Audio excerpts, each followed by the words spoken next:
Winter is upon us, and it's a great time to get out if you're prepared. Last winter, I got up to a bunch of fun activities that included a big snowmobile ride via the Polar Bear Express, where me and a buddy rode almost all the way to Hudson Bay, camping out in a small Cree goose camp and visiting some remote indigenous communities along the way. But before I headed up on the Polar Bear Express, I got out closer to where I live to do a backcountry ice fishing trip with a buddy of mine in the Haliburton Forest. We caught some big rainbows and got into some beautiful speckled trout as well. We rode the trails and I camped out solo in a wall tent along the way. But that wasn't all. Me and my son Hudson explored a lake I'd never been to before, which was pretty cool. We actually had freezing rain and temperatures down to minus 25. We did a little bit of ice fishing and explored the lake by snowmobile. On top of that, the entire family headed out in a blizzard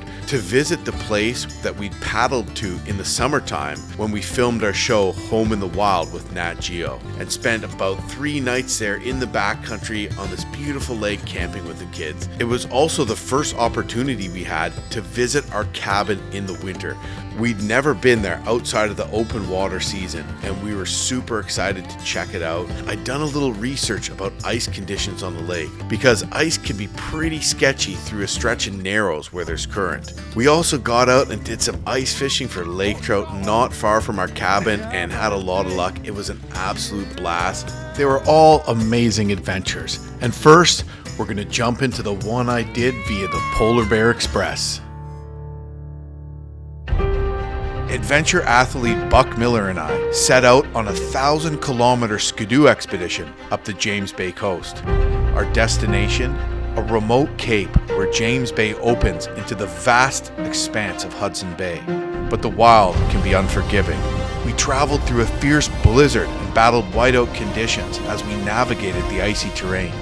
We passed spanses of pack ice and took in the beauty of the open country, staying at a remote Cree goose camp and encountering wildlife along the way too. Many moments on the journey tested our resolve, leaving us unsure of what challenges awaited us in this vast frozen landscape. So here we are in Moosonee, Ontario. I got my buddy Buck Miller here. We just got off the Polar Bear Express train from Cochrane, unloaded our skidoos and all our gear, and we are heading out for about an 8-day skidoo trip on James Bay. This is the Arctic watershed. We're going to be camping out on the land. Weather not so great now. Hopefully that clears out. We got Kyle, which is Buck's friend. He owns James Bay Adventures, and he's just helping us out with our turnaround here in Moosonee. Tomorrow morning, the adventure will begin. But first, we got to get a couple things in order. We're going to organize our gear, load up our toboggan. It's going to be an amazing journey and super remote, so we got to make sure we get everything dialed in before we head out there. We got to take a ton of fuel, camping gear, survival gear, you name it. So doing a few final preparation things and the expedition will begin. Really excited about this one. We should see some amazing stuff along the way.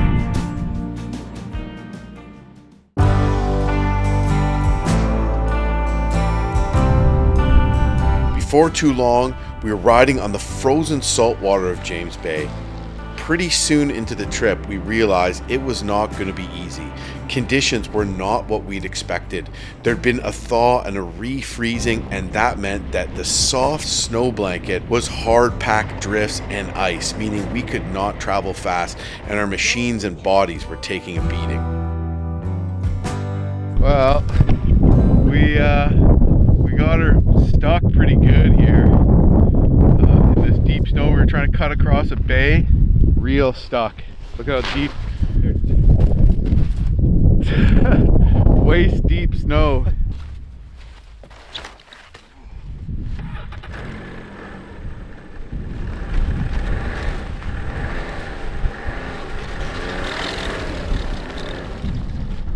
Yeah.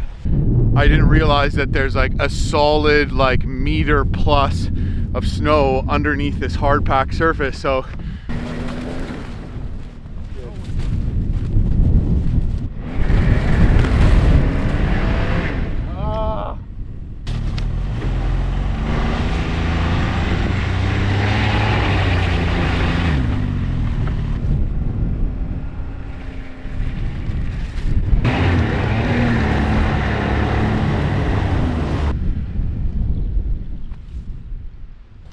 we got it out. A little bit, an inch. Okay, stop.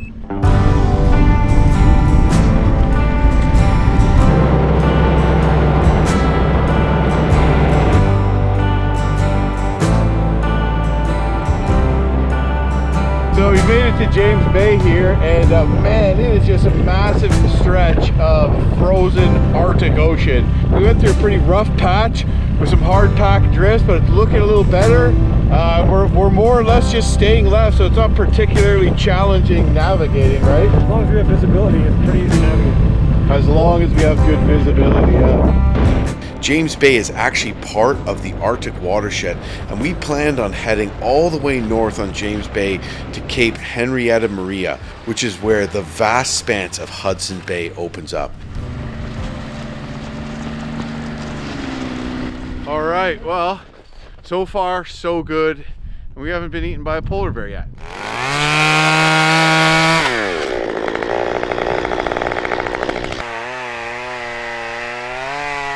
How's this stuff for dryness? Pretty good? Yeah, it seems to be fine now. On the night of day one of the trip, we made it to a place called Halfway Point because it's halfway between Moosonee and Fort Albany. We set up our canvas tent there, cut wood, and got settled in. After dark, we had a visit from a curious Arctic fox that was just looking for food and didn't seem scared of people at all, which was kind of cool. Started getting ready to turn in for the night, and I stepped outside, and sure enough, there was an Arctic fox I saw out of the corner of my eye. So I jumped back in and grabbed the camera, and it was just kind of milling around looking, I guess, for food. It seemed kind of curious, kind of friendly almost. And then I think it decided that it wasn't, that there's nothing here for it. So it trotted off into the abyss of James Bay. So all in, yeah, great day today. Bedtime, and hopefully we don't get any visits by polar bears tonight.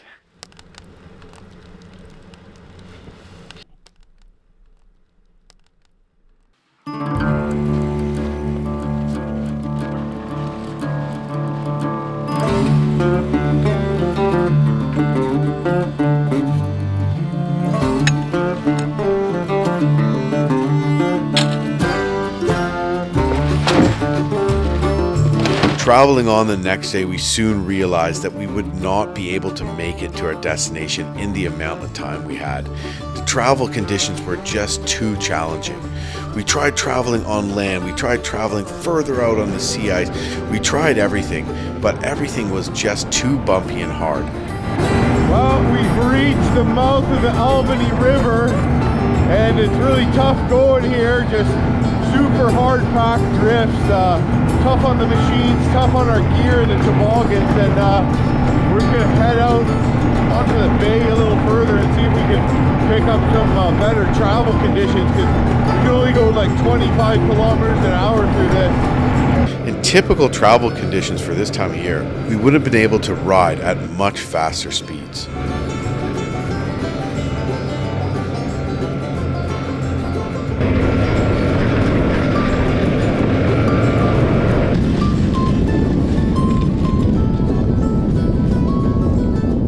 Just to give you an idea of how hard packed the snow is, you can look at this.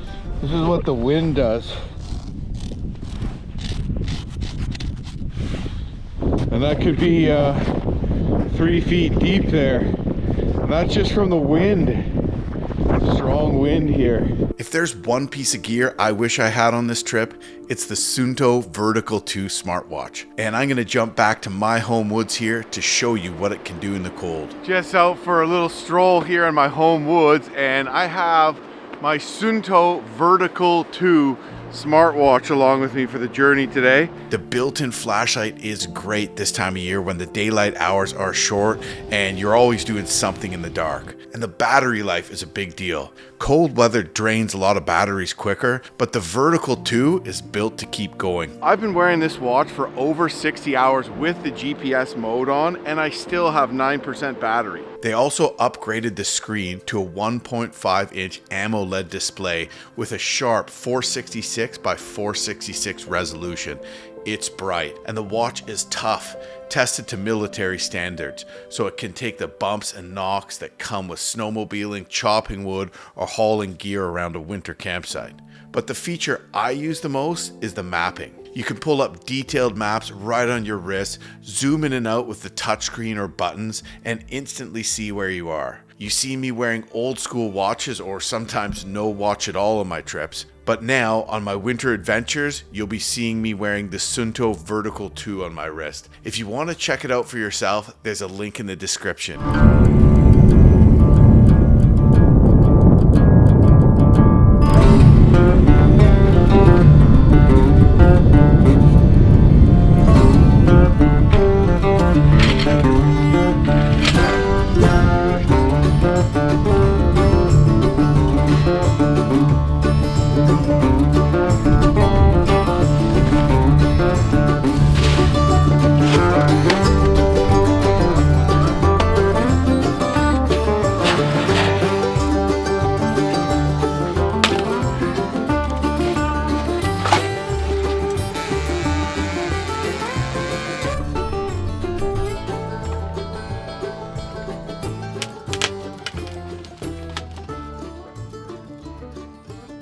I just finished dinner. We had a couple chicken quesadillas. It's delicious. Good. Do you have any salsa? We banged off 135K today, which was not easy.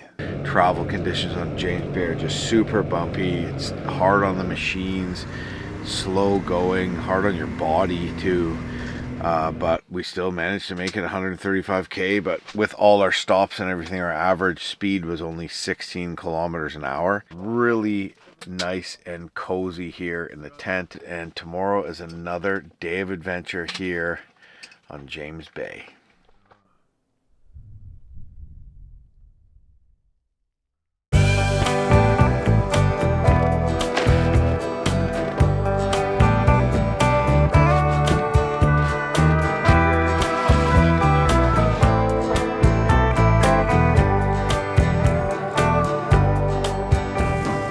Well, we kept riding and we made a pit stop in Attawapiskat to hit up the northern store for some supplies.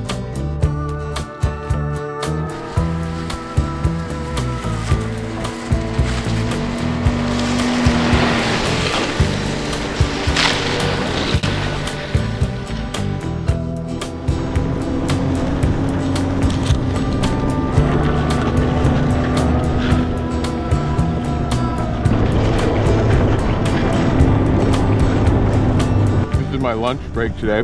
I have some dried mangoes and this hunk of homemade pemmican, which is rendered animal fat, dried pulverized red meat, and dried pulverized berries. In this case, I think raspberries. Lots of energy.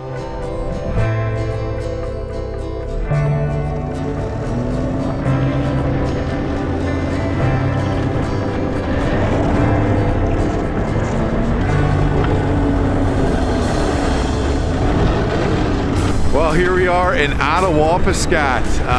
This little community is on our route, and we made a little pit stop at the northern store here. Pretty short, just kind of moving through town, and we're heading back out on the Attawapiskat River, back to James Bay and going north. We don't know if we're going to get to our new endpoint this evening, but should put a few more miles on today and probably get there tomorrow, depending on the travel conditions on the bay. So here we go. It wasn't long after that when we realized that we weren't going to be able to make it all the way to Hudson Bay with the amount of time we had and the travel conditions we were dealing with.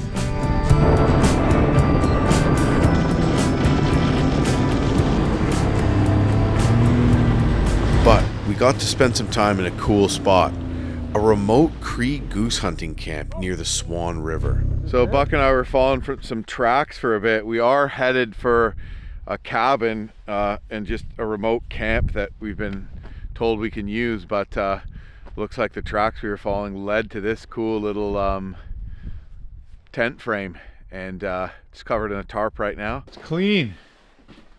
We're just digging out and figuring out which one we're gonna stay in. These two have wood stoves, so yeah, bit of a ride, but we got here with plenty of daylight. Buck's doing all the work as usual.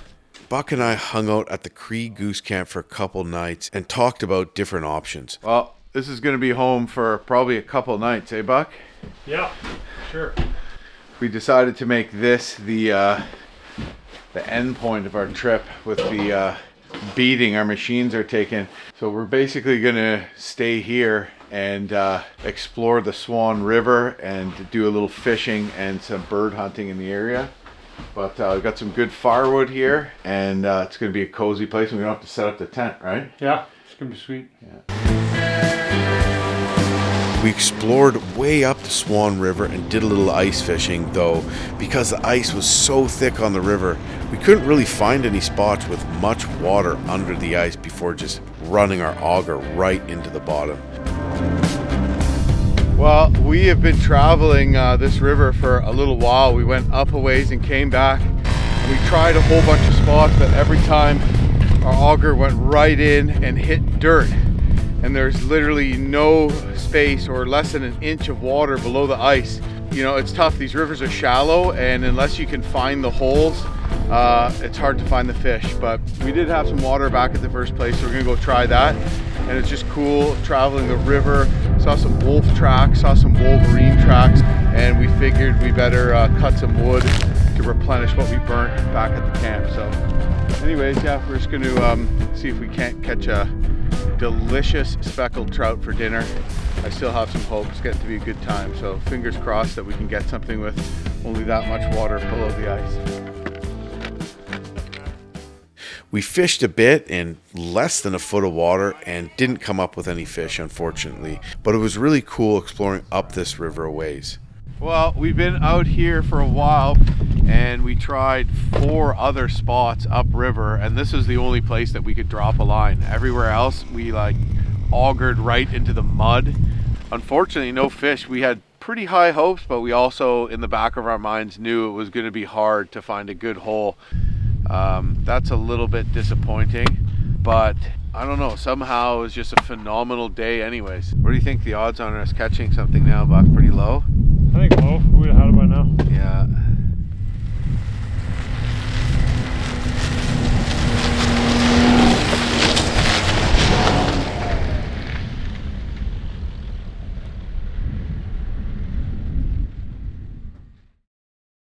Good morning. It is the morning of our 5th day. Well, instead of riding all the way back to Moosonee, we were hoping to get a pickup from our buddy Kyle in Attawapiskat, but it was a no-go. The conditions on the winter road had gotten bad and it was closed, which meant we had to ride all the way back to Moosonee in worsening conditions. You know, we couldn't get to the Cape, we couldn't get to the old Hudson Bay trading post, we didn't catch any fish, and we haven't gotten any partridge. But you know what? Anybody that knows how these things go on these trips knows that like that's just a reality, and regardless of all that, it's just been a freaking amazing trip. We will see what the future holds. A little pang of fear is in me, you know, and like feels like, yeah, okay, got an adventure in front of us here still.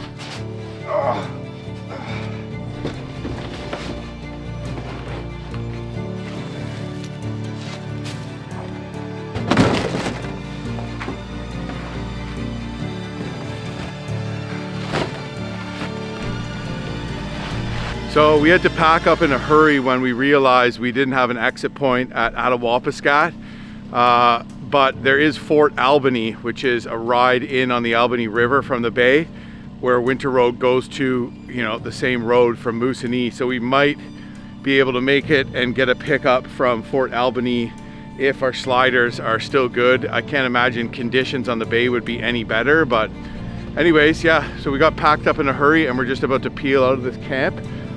Really awesome experience getting to stay here. Just wanted to say thank you to Gilbert who let us stay here. This is the traditional territory of the swampy Cree that you see in Attawapiskat and Moosonee, and just really special place. So thanks everybody, and we're out of here.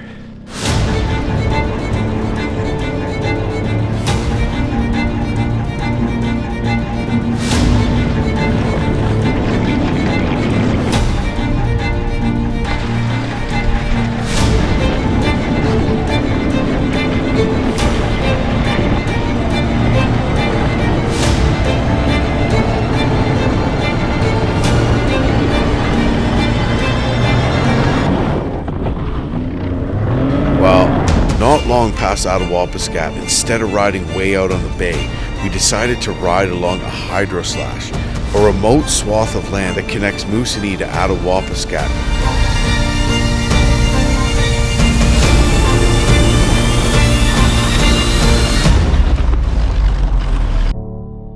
Well, Buck and I rode all day. It's about 7 o'clock, and we're just on a big island in between Saskatchewan and Fort Albany, and we're pretty exhausted.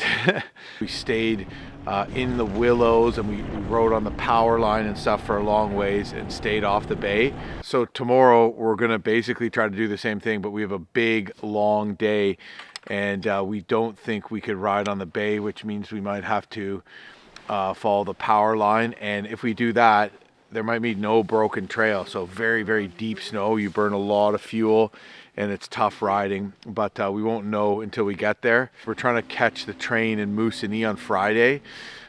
Today is Wednesday, and then the train doesn't run on the weekend. So ideally, we make it out of here. Anyways, we're gonna make camp here and get some food going and get a good night's sleep, and then tomorrow do the same thing again and see what adventure the day may hold.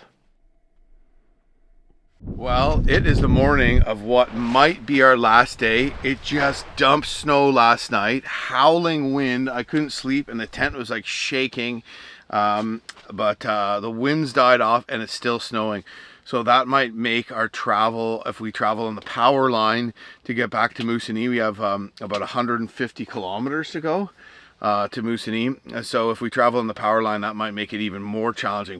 We might be able to travel on the bay now because of this dumping of snow, and that might make it not so hard packed and not so tough on the machines and all that kind of stuff. However, it's so windy, all that snow might have blown off the bay. Overall, it might make our situation better.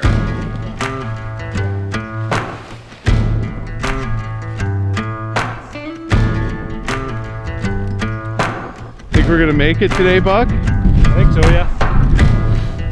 Lots of snow. That's what we need.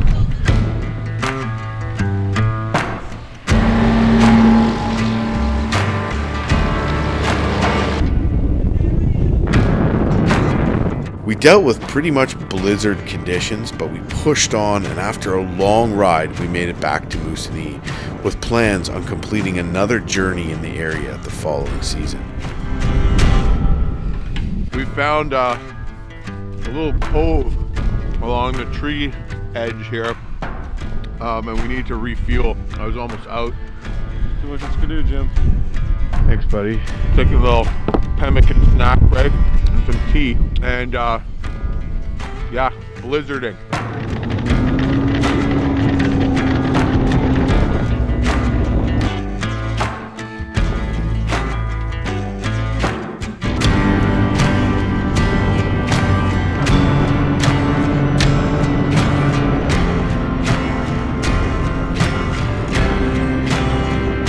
Well, and there it is, folks, Moosonee.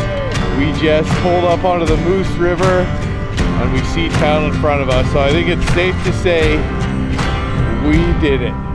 A few challenges along the way. Travel conditions on the bay being the big one, and the time it was taking us. Equipment getting worn down, and weather today with the blizzard. But every time we had a challenge, we came up with a solution, and it always worked out great. So pretty special trip.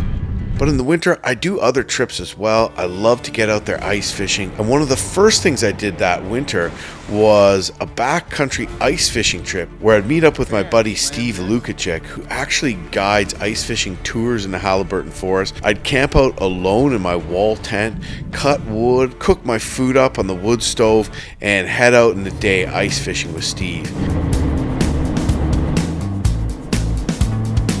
Well, about a 10-minute rip to this beautiful lake here. Steve has fished this lake before, so essentially what he's doing right now is he's just blasting a bunch of holes and checking the depth because he's looking for some structure. He's pretty on the ball here with it, and I guess that's why they pay him the big bucks, because he does guide ice fishing tours here in the Haliburton Forest.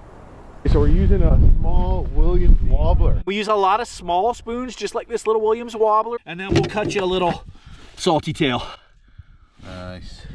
Got a nice little piece of stinky salted minnow for you, right there. Nice. There we go. We're fishing right now in, I don't know, I can't remember this hole, probably between 7 and 10 feet of water, I would say. Is that what I measured? Do you like going deeper? Because like oftentimes when I'm targeting specks, I'm like 3, 4 We might feet. catch them later in the day in 14 inches.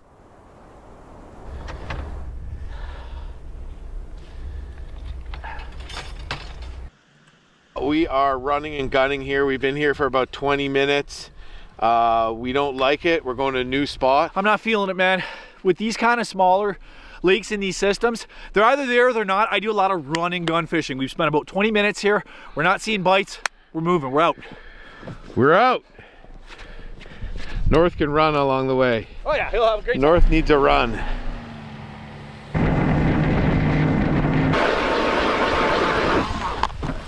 The 1-2 punch, you know, with a dead stick and then a live.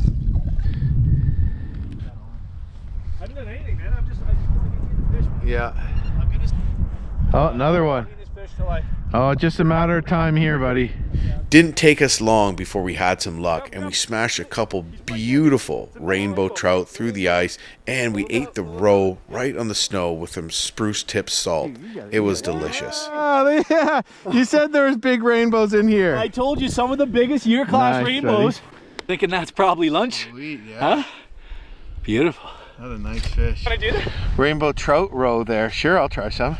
So this stuff is mega nutritious and very delicious. This is caviar. This is the freshest caviar you will ever have in your life. I keep salt in my tackle box just for this reason. Now, look at that. Fresh, clean, delicious. I brought some homemade spruce tip salt.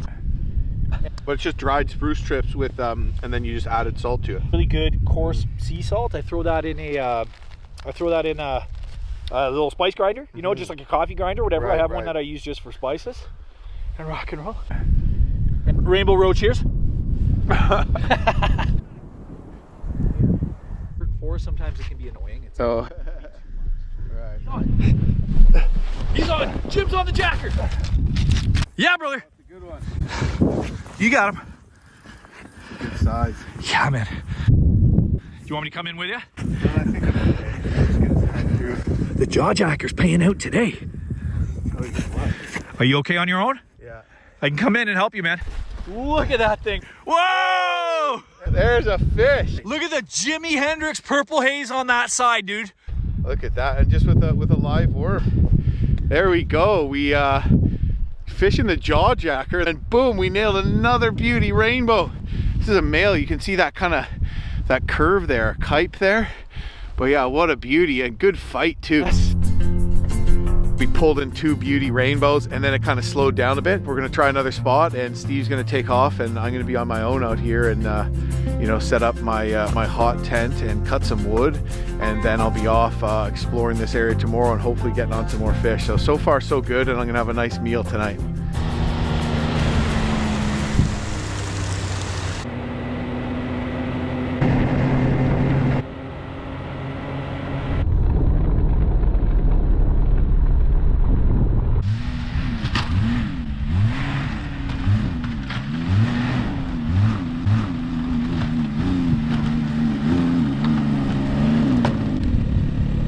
Well, I was able to ride the sled right up into this campsite here. Yeah, I'm gonna say goodbye to Steve and basically set up. There's a wicked wind coming in off the lake here. I was hoping I could get somewhere a little more sheltered, but looks like I'm gonna have to make do, because this is a good spot. There's plenty of room here, plenty of flat room to get my tent up. I had never set this tent up before, so it's gonna take some figuring, but it's a pretty cool little wall tent, so better get to it before it gets dark. Here's my tent. Those are the poles. Haven't put it to a real test yet, but I'm loving this Skidoo Scandic 900 Ace. Just pulls all this weight with ease. I'm planning on using it to bring enormous loads of firewood and building materials into my cabin this winter, and the whole family. So this is the machine for the job.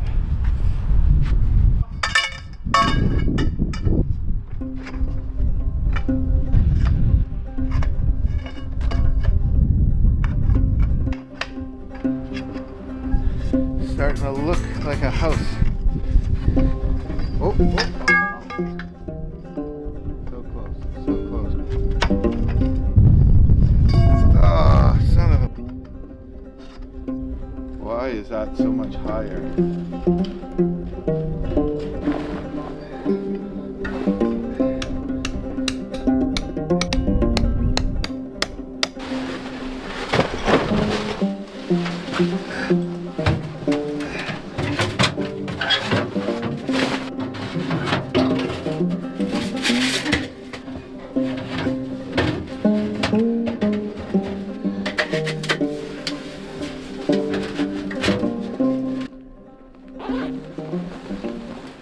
Still got to cut all my wood, and it's definitely pitch black, but man, I'm hungry, so I'm looking forward to a good feed.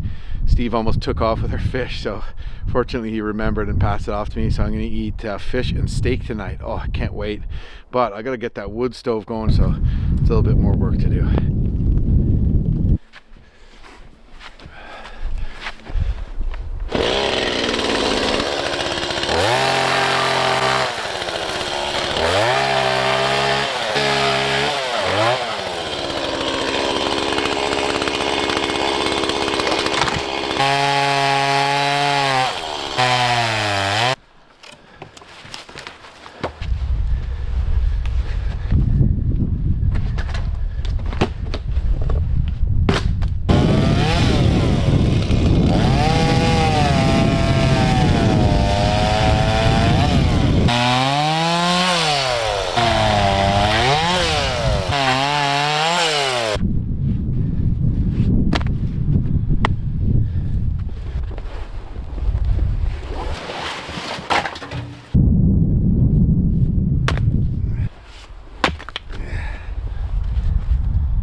Only half of it works. Still better than nothing now. Voila. Okay, got the fire going. Got the edge off in here.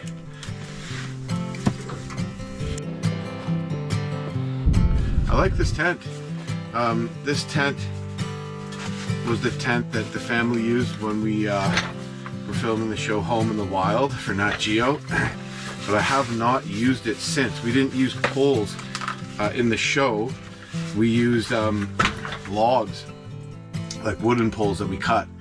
So this is the first time using poles, and it was kind of a challenge. I have this cot that has an insulated bedding part to it. North, off, off. North, off.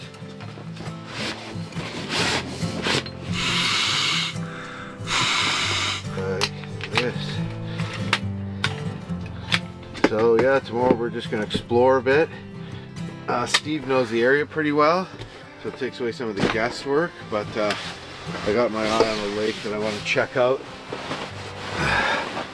Well, I got the stove going. Dry out a bit. Pretty damp day. I suppose it's better than if it was minus 30 though. Get those dried out.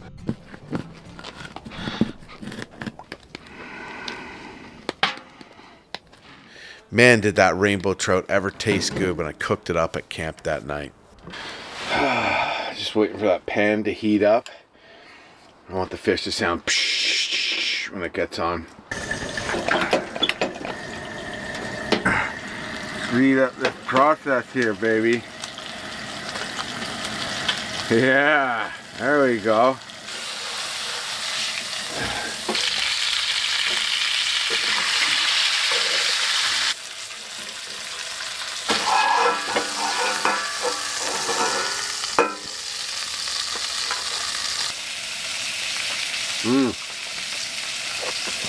Wow, rainbow trout. Wreck.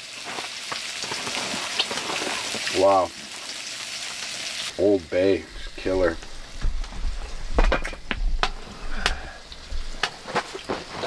And look at that with trout. You don't waste any of the fish. You cook it properly, it just completely falls off the bone. North has his own little ground pad there.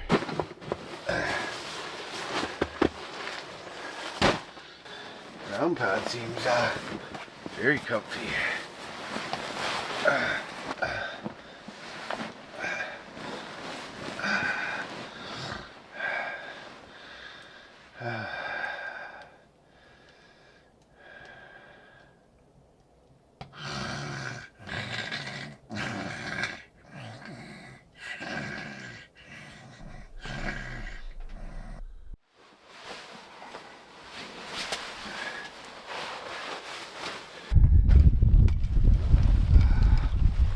The following day, we'd take a far ride to a lake that Steve hadn't even fished much, and before too long, we got on the board with a couple beauty specks. Morning! How good? How was your night? Awesome. Oh, there's Nora. Hey, buddy. All right. Well, Steve's here. We're heading out, and I'm going to attempt backing out my toboggan. Pretty bumpy getting in here, so we'll see how it goes.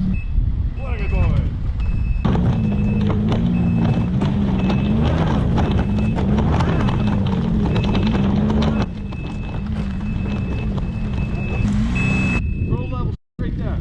Well, now we have a bit of a mission in front of us because we have a 50-minute rip to get to a remote lake north of here, but we think it's going to hold some good numbers of speckled trout.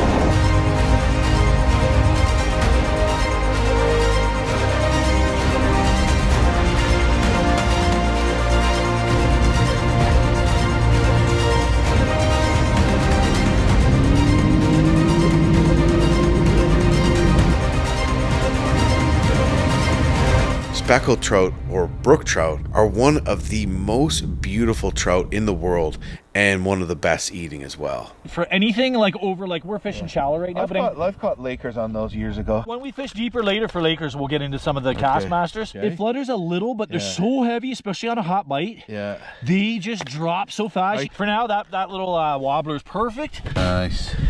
You're all set. You just got to straighten out that little Okay. guy.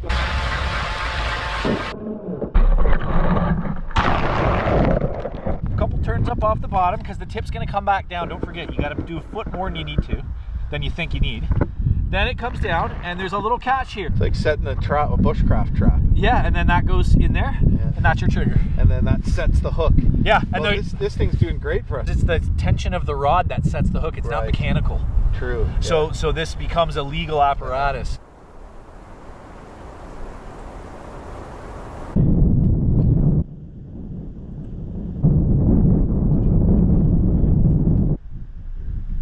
That was a hit. Dude! Oh, here we go. Ah! So he hit and missed, and I was resetting the jaw jacker and just re-dropping this jig, and he hit it on the way down. I had the line in my hands. Look at the colors, eh? Now we're into the specs. All right, look at that beauty. Yeah, Kipe on him. That's a little guy, but he's still. Oh yeah. They're all in mating phase, eh? It's pretty windy out here. Maybe we should move and try another spot on the other side. Just thinking the same thing. I think we get into the lee of the wind, maybe go work some wood. We're just checking another spot here. Steve hasn't fished this lake a whole lot. We hit some slush where we were fishing. It was really soupy, and then, you know, all the slush froze to the bottom of Steve's toboggan. All right, you ready? You're gonna push. And then as soon as it hit the snow, it all soaked onto it and froze. So it's like pulling a ton of bricks, and he doesn't have studs on his track. Fortunately, my Yukon Expedition sled here has sturdy anchor points at the back, and this sled here, the Scandic, is a real workhorse, so we were able to pull them out easily. But yeah, didn't look like a place that you'd expect to get stuck, but just once we got past the slush, it was just glare ice under the snow and he wasn't moving. Yeah, you can tell it's really dropped, eh? We've got -8, -9. Yeah, well, that fish is already frozen. Is he? Yeah. Yeah, I'm gonna... Doing a great job.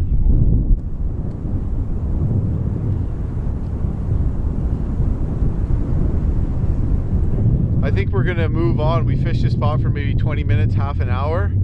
No luck, so we're running and gunning. We're gonna try another spot on this lake and see if we can't connect. Hopefully it'll be out of the wind. Nice.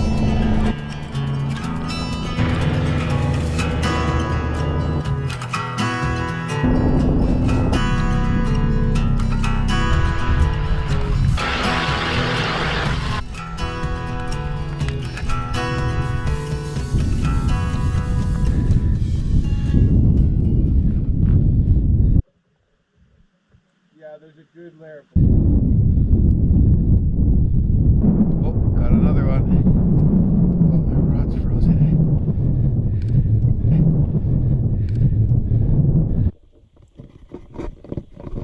Yeah! Jim's on, and he's got a beautiful speck. Okay, well, it was just jigging away about 7 feet deep with Williams micro spoon tipped with a little salted minnow tail. And maybe about 15 minutes in, bam, slam this, the third spot we've tried on this lake, and our second fish, and we lost one too. So yeah, good. But that's a chunky monkey, man. That's lunch right there. That is a nice eater for sure. Beautiful. Look at that thing.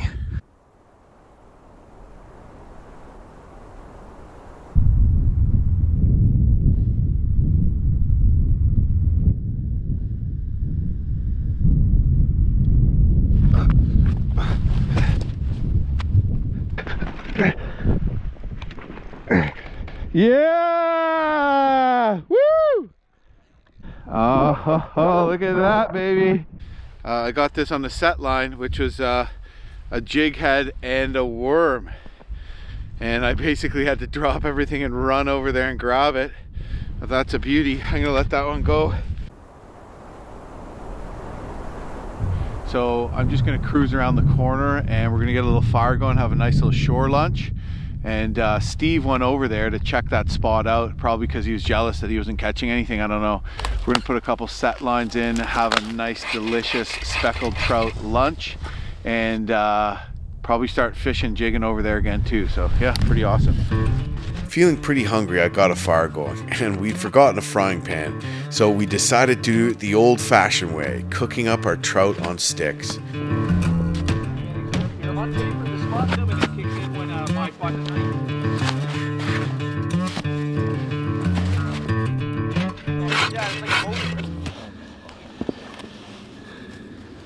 Nice. Good job, Jim. It's almost like you've done this before. All right.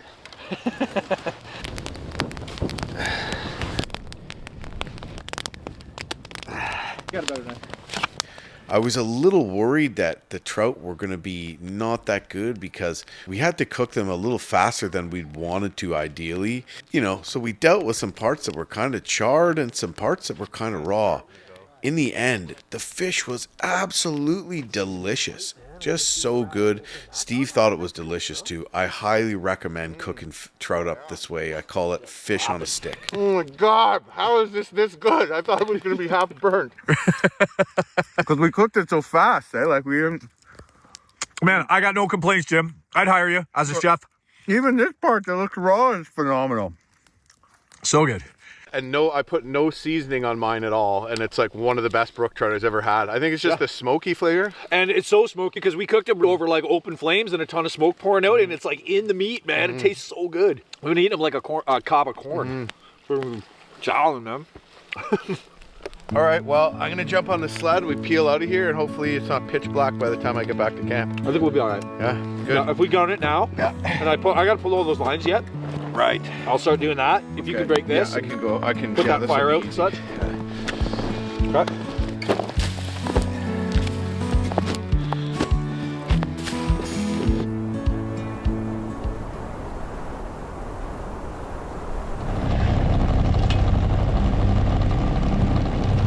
Well, after fishing with Steve and having a little shore lunch, I took the long ride back to camp, getting there pretty much at dark, cooked dinner for myself and had a good night's sleep.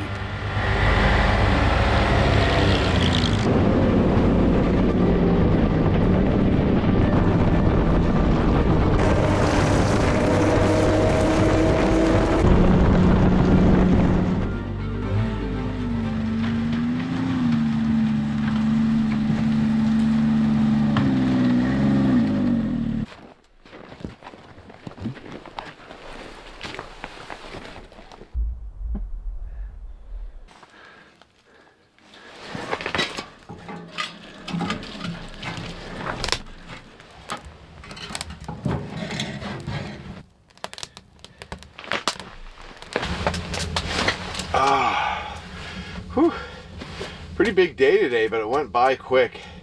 Solid 45-minute ride from camp to the lake we fished, tried a few spots, got on some speckles, had a shore lunch, and before you know it, the day was over. Our shore lunch was a late lunch because by the time we were finished it was getting dark, and it was pretty far, so you have to do some navigating, you have to know what trail to take and all that kind of stuff, but we made it back here just 1 second before it was pitch black, and I said goodbye to Steve.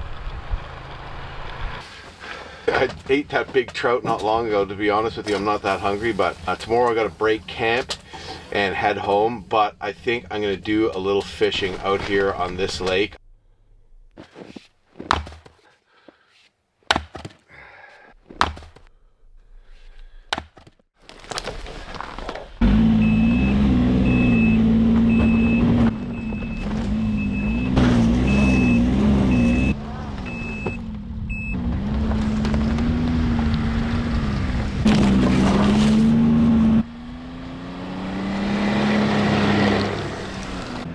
The following day, I headed out alone to try fishing on a different lake, and I actually took a wrong turn, and it was kind of hard turning my snowmobile and large toboggan around on the unbroken bush trail, but I got it figured out.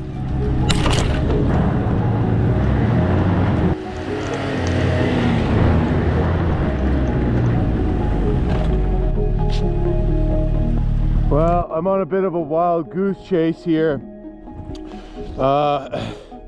Just on some basically bush trail no one's been on with a machine, and so I'm just breaking trail in pretty deep snow up hills and stuff, and the trail looks really messed up ahead of me and really bumpy with downed trees, so I think I'm gonna call it, turn around just for safety. It was worth a shot, but I don't want to get in too much deeper when I'm just by myself here. You know, there's no cell reception and stuff here, so I mean, that doesn't look like much of a trail there, and neither does that. So I came in this way, then we got a bit of a trail that's going the direction of the lake, but it's all completely grown over, so I think this is a bust. Unfortunately, I'll try to find another way in, but it's not looking good.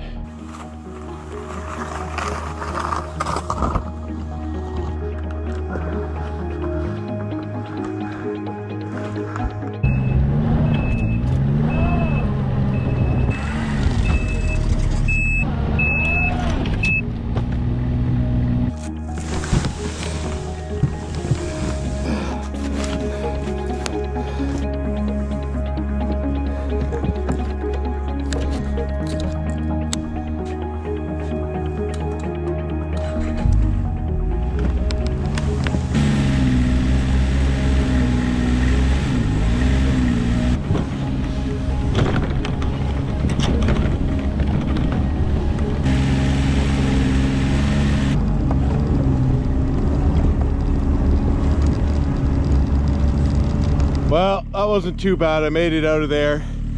So now the question is, do I look for another way into this lake this way? Or do I just beeline back to camp, fish there and go home? I'm thinking it's worth a shot, because if this lake's so hard to access, I bet you the fishing is awesome.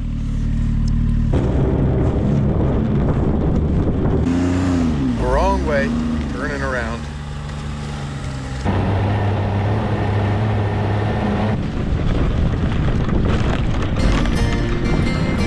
Well, a little little more scouting and I found it, baby. Bit of an adventure, but I found it.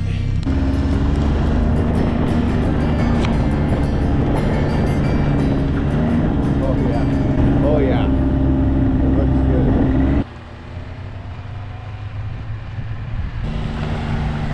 good. Okay, this is what we're looking for. Down tree like this along shore. This is gonna be my spot.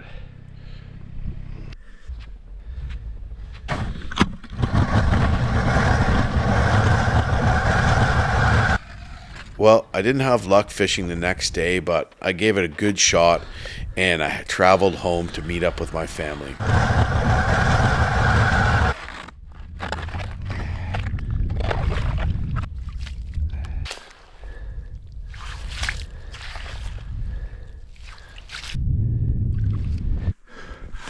Okay, finally got my other rod rigged up. Just bouncing it off the bottom a couple times.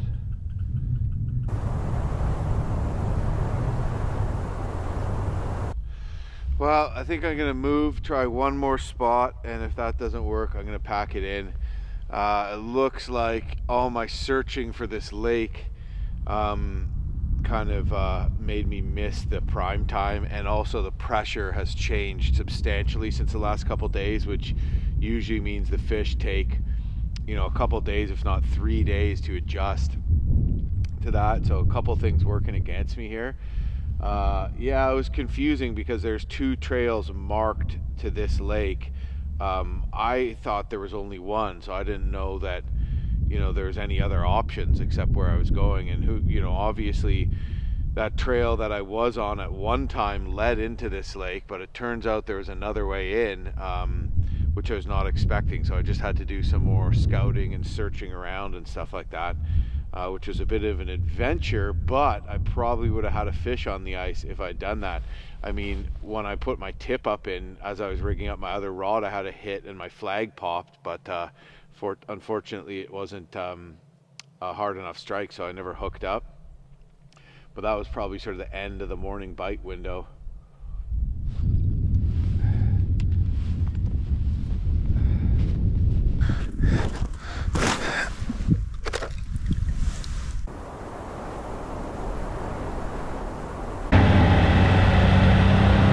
Like where the other trail comes through.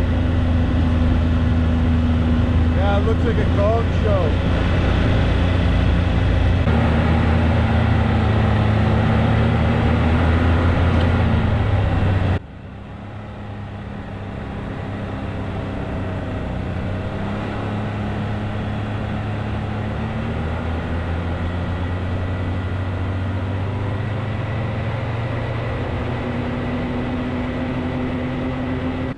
Sweet home.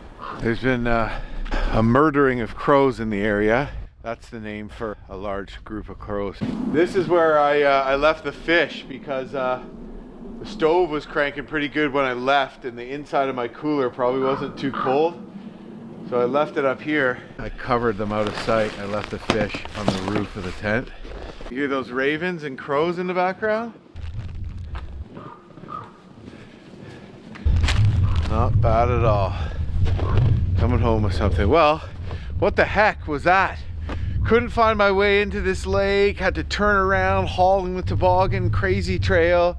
Bombed under caution tape. Then found a much easier way in the end and caught nothing. And kind of missed my morning bite window in the whole bungle of the whole thing, but I can't really blame myself because there's 2 ways in. I didn't know that. I thought there was only one, but I'm glad I kept searching. Anyways, now I'm back here at camp and I'm gonna pack up quick and get out of here. So I just gotta take down the tent, pack all my bags, load the toboggan, and ride back to base where I parked my truck. So the trip is coming to an end, but I still got some work to do before I'm home free.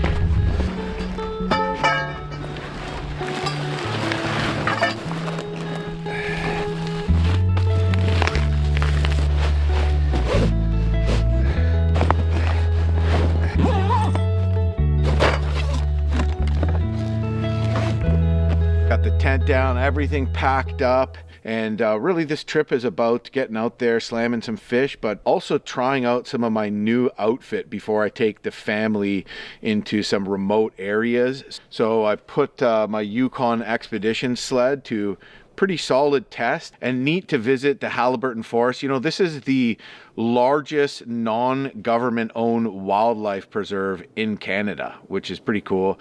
A lot of neat stuff going on here as well. So I guess that's about it. I'm gonna rip out of here and I'll see you on the next adventure.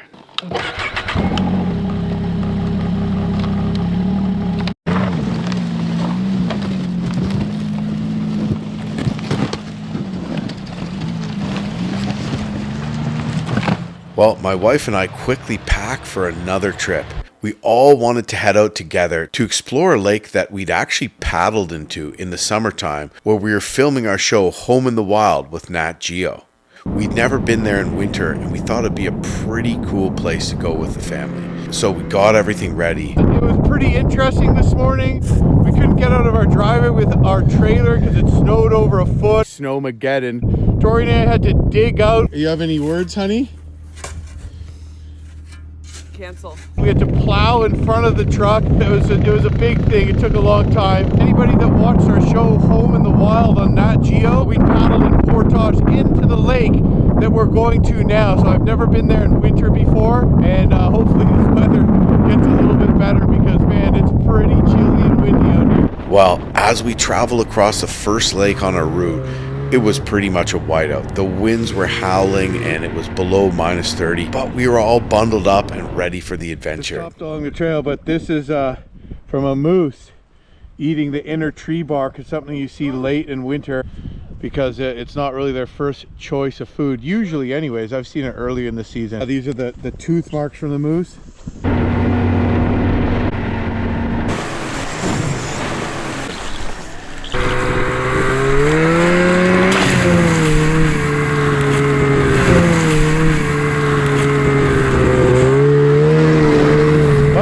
Interesting. We hit a big patch of water, so Tori let me bomb post machines through and got a little moist. Lots of fun. We traveled on the Skidoo trails through a couple other backcountry lakes, and actually once we were in the woods and we were out of the wind, it was a very enjoyable little ride. Okay, so we got to the lake we're trying to get to. Trail goes right by that bank there. See it in the distance? Yeah. So I'll just stop on the trail and we'll figure it out. Exactly. Yeah. Okay. Because we don't want to go in the slush. Right, yeah. So stop like a bit before you get there. Okay. Conditions in the bush are beautiful, but out on the lakes it's like white out and it's like hard to navigate. There's also a lot of slush, but fortunately there's a trail, and the campsite where we stayed at for our show Home in the Wild is not far from the trail. So where you get a trail, you kind of get that slush exposed to the cold and it hardens up, so you don't have to worry about getting stuck. But we're gonna have to do a little bit of tricky navigating here.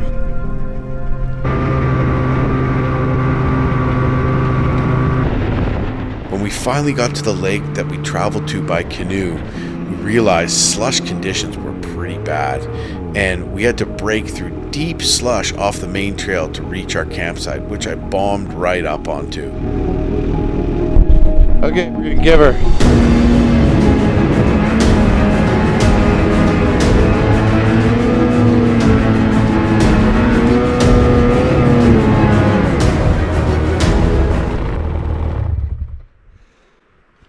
Well, we gotta walk back to get Mummy now. Well,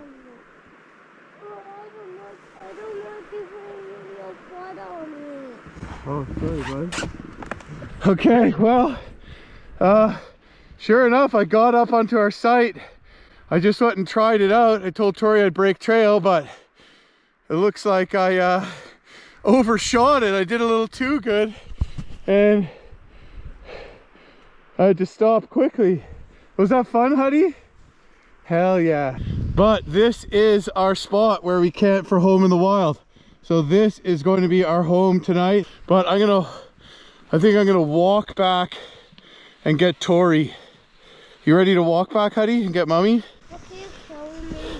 Maybe, maybe not. Just walk it over here.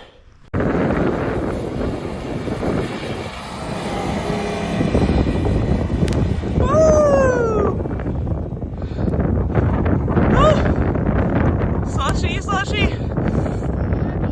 He's got to get all the way up there. You did it. It worked out great, and with the articulating track of the Scandic, I could pack down the snow for our tent going forward and reverse, and in this spot, we are also wonderfully blocked from the wind.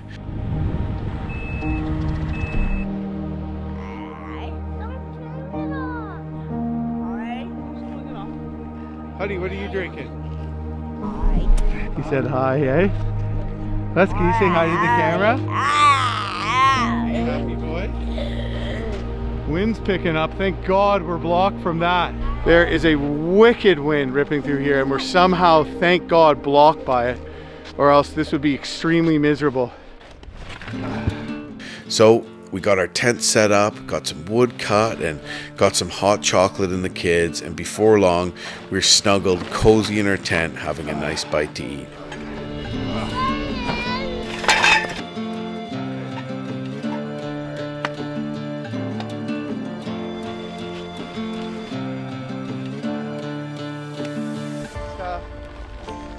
Huddy's got a heated blanket going. You didn't get to sleep on the snowmobile because you had to hold on.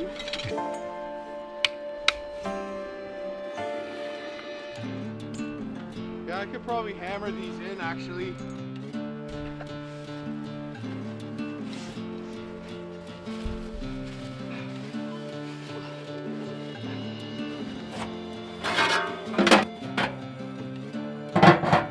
Isn't it?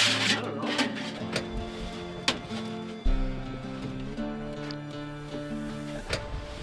How's that? That looks great. Only problem is that Huddy doesn't want to get out of the heated blanket. oh, how do you good there? Get out of the heated blanket for a second, and I'll bring you in. I'm gonna get a fire going first. You look cozy over there with your blanket and blah blah blah. Wesley. All right, let's put that there. Alright. Slush frozen on it. One of these things that works properly. Right.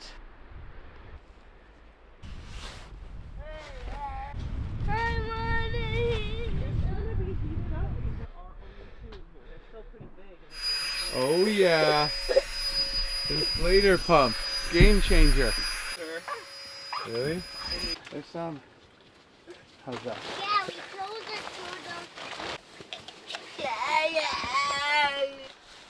to That's fun. Diving. Now look at cheese. Life changing. Yeah, and then when it runs out, you just run the thing directly off of them. How about you pretend to be the level kid and have you give me more hot chocolate? Oh, okay. More hot chocolate, eh? That's a lot of sugar, but whatever, we're camping. Here, that's in your cup. You're very welcome. Here you go, buddy. It's a little. It's a little hot, but be careful. Just don't chug it. Just take a small sip. Make sure it's not too hot. No, take a small sip and make sure it's not poison. Oh yeah. Wow.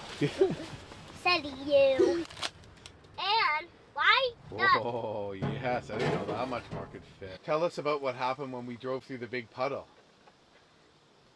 Like the splashed on me. It splashed on you. Yeah. I am very tired and ready to set up the beds and go to sleep. Sit up for a second. Let's put them on the Oh, guys.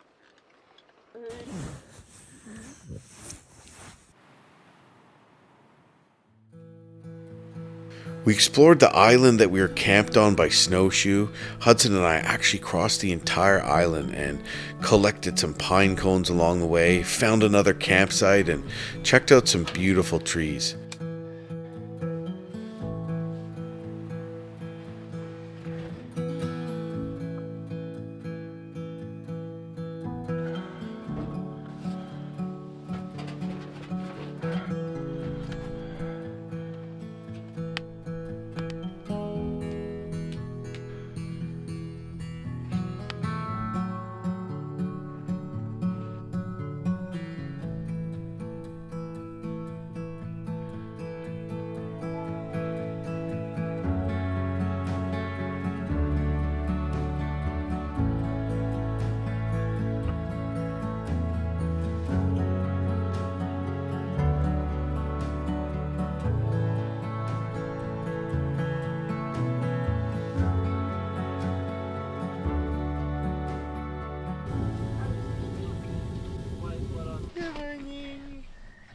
bud. Hey, bud. Hi. Hi, how was your sleep? Good. Good. Were you warm? That's good, bud. I would cover him up with this and then he would push it off. He's too hot? Yeah. Well, we made it through minus 27 last night. Didn't run the stove all night just so no one would have to wake up and keep feeding it, and to conserve wood too. And everybody was warm. Got the wood stove ripping now. Beautiful, beautiful morning. I was just outside. Sun's coming up over the lakes. Totally cleared up. Clouds are gone. Quite cold this morning, but you know, blue skies and just beautiful, beautiful morning. So, what temperature is it supposed to be tonight? So tonight is going to be minus 19. Yeah. Feels like minus 29.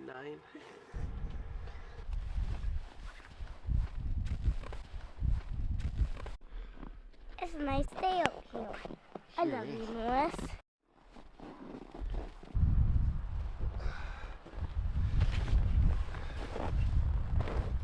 Ooh, wobbly.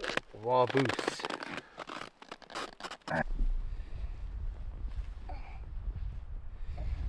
That's it, bud.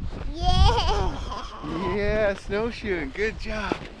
Yeah! Yeah! You got me broken. Nice and snug. Yes, buddy. Whoa! That is not how we do things. I think you're a little bundled. Love them good. Like it, huh?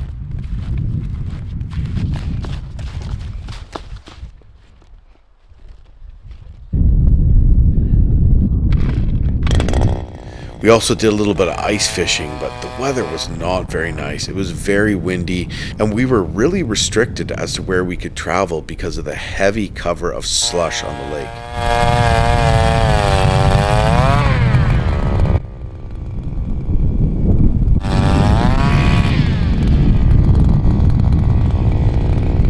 With other stuff we do, but not with this stuff.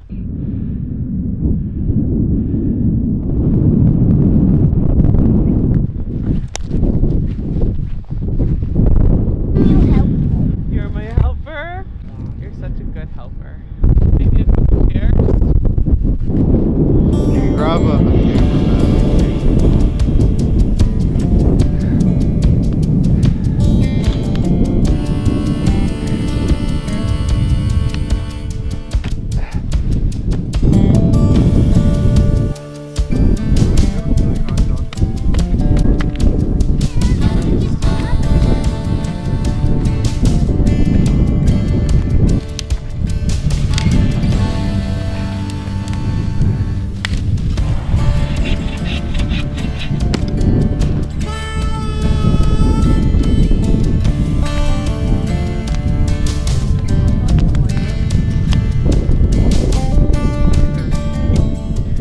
about this, Huddy? You stoked for a hot dog? Let's see, you stoked?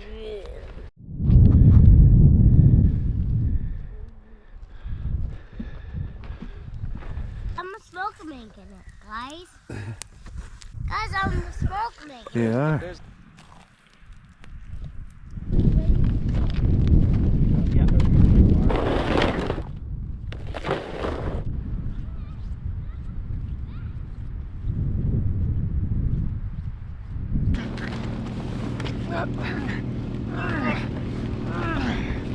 That's something.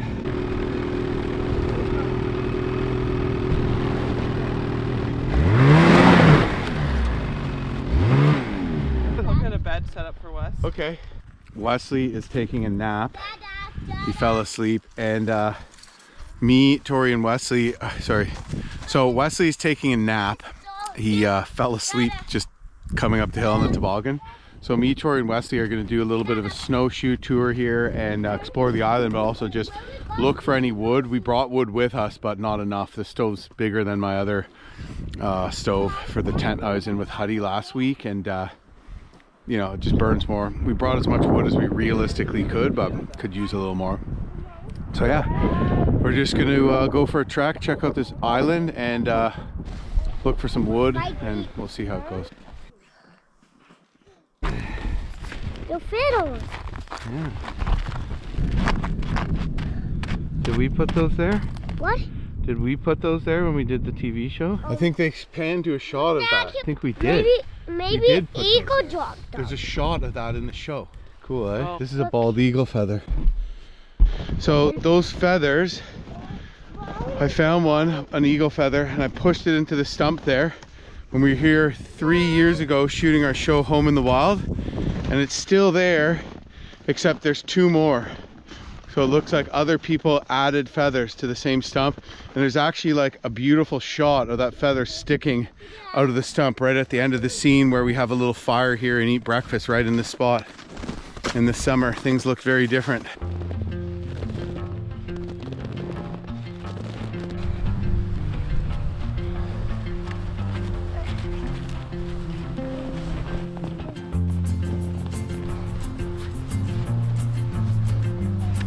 This is beautiful back So here, nice. isn't it?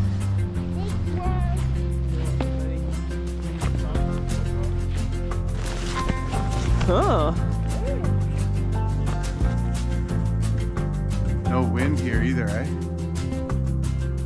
Okay, well, we kind of just did like a loop around the tent, and we don't really want to leave Wesley. This is the kind of thing, unfortunately, that it's hard to include Wesley in because he's getting a little bigger and it's hard to carry him, and the snow's so deep it's hard to pull his toboggan. And he was sort of stirring as we were getting away from the tent, and it sounded like he wanted to come. So anyways, Tori's gonna go back and hang out with him, and Huddy and I are gonna push on. I'll go hang out with Wes. Okay. The little cutie. What do you got there, Hud? This is a stick for Norris. Oh, that's awesome. Norris!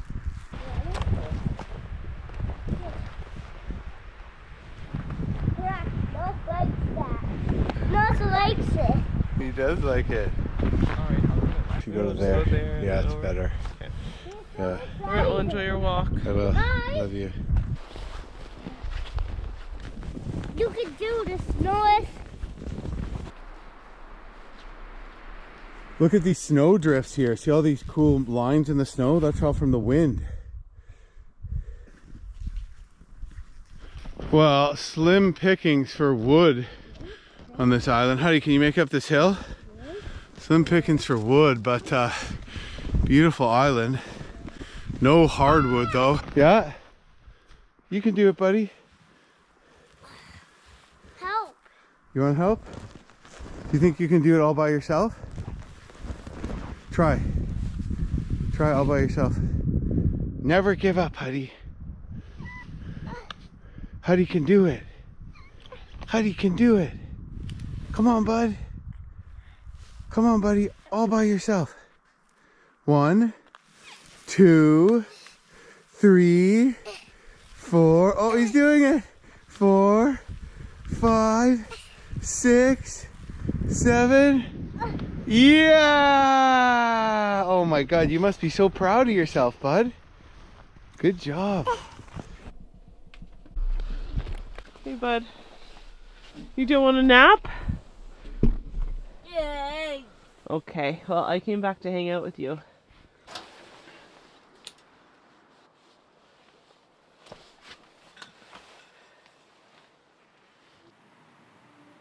We walk from one side of the island all the way to the other. Look, Huddy. We did it. That's where we snowmobile. That's exactly right. He's pointing to the trail which goes this way here.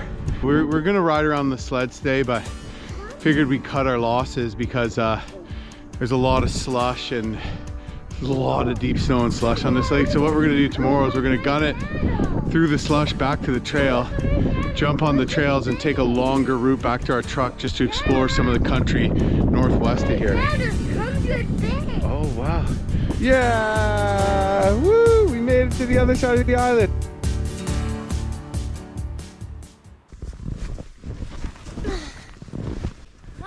Look. Oh, pine cone, bud. Good find, Put Huddy. in the new pocket. You want me to save that too? On that pine cone. Somebody's on that tree up there. Oh yeah. Looks like maybe a bird lives in there. Hey, look, I can see the smoke from the fire from the tent. I can. Let's go. Let's go, Dad. Okay, I'm coming.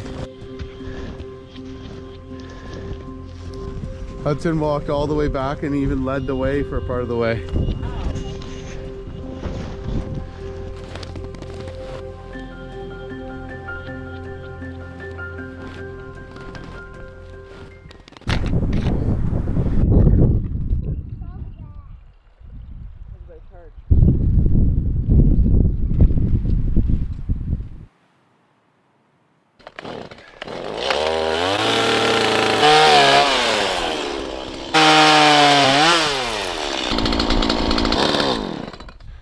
This wood is wet. It's been off the ground, but from the snow and moisture you can see its water's permeated in it and is frozen inside it, and it's all punky around the outside. So this is no good. I can't burn this. When you're out here in the winter like this, getting good wood is super important. It makes a difference between being freezing cold and being snugly warm. But anyways, I'm gonna go try something else.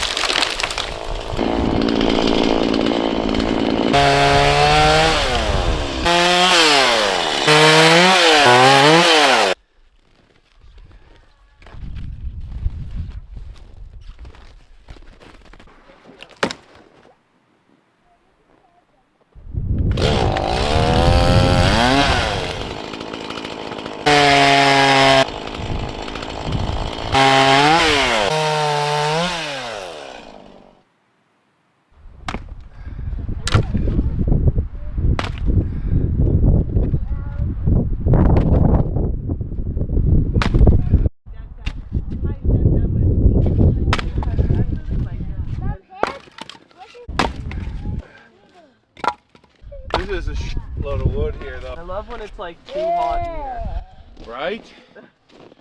I hear you. It's so comforting, man. Yeah. It's like a guarantee that we're gonna live, you know? You gotta stack it near the fire.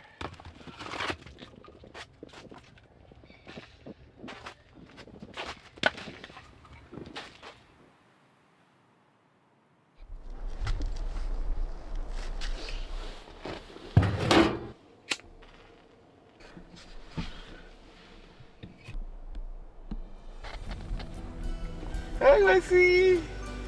Oh, he's so smiley. Is he? Good morning. Hi. Good morning. I love you.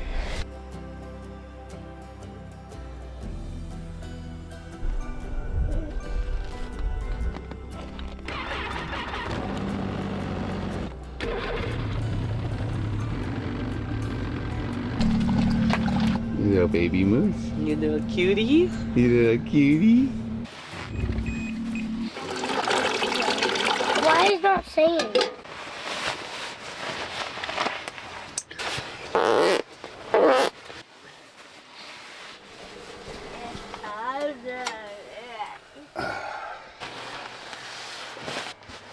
Oh. Hey, Dad, Very carefully. Is that gonna burn? I don't think so. No, because water doesn't burn. We didn't come to. Yeah. Oh, sitting. Well, all the sleeping bags and clothes are packed up. Breakfast. Suit up the kids. Get them outside. Start loading stuff into the sled. Take down the tent. Okay. Disassemble the wood stove. I suppose we could enjoy a coffee while we're waiting for this to boil. Should I fire more wood in? Yeah. Okay. Hi. Take one. Okay, here, you gotta wind this up. Wearing this. Yeah. And obviously these things. Yeah. Okay, you want Daddy to help you with the last part? Push it together and then twist. Woohoo! Yeah, bud. Now they can't fall out. The good ones too, right?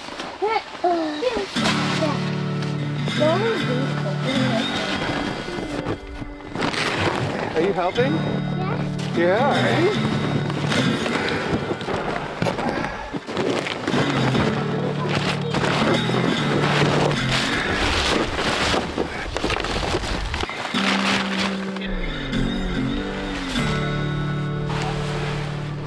Watch out, this is going to be very hot. Back up, Hud. Watch out, Hud, watch out. It's really, really hot.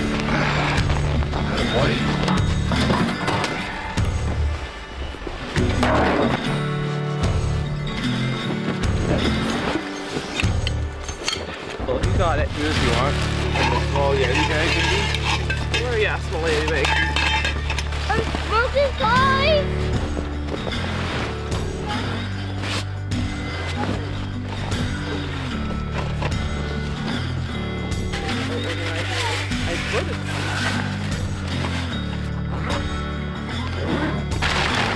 Down on top of everything last time, but sure. You did give me. These blue straps. Up to if you want.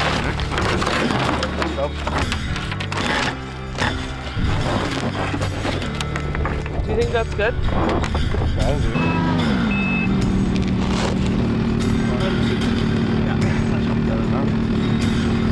Okay, well, we are all packed up. It took a bit of time. And we got some snow, a bit overcast, but the sun's just pushing through and it is a beautiful day.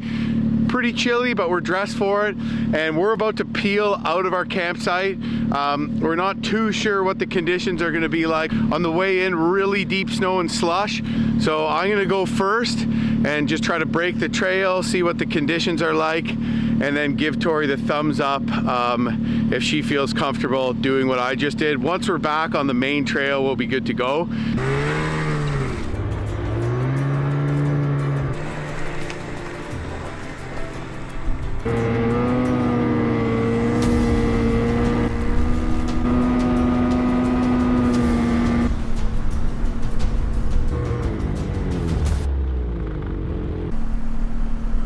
Well, that was interesting. I had to pin it through deep slush at the end, so I don't know if Tori's gonna feel comfortable making it back through that, but we'll see. What do you think? Can Mommy do it? Yeah. All right.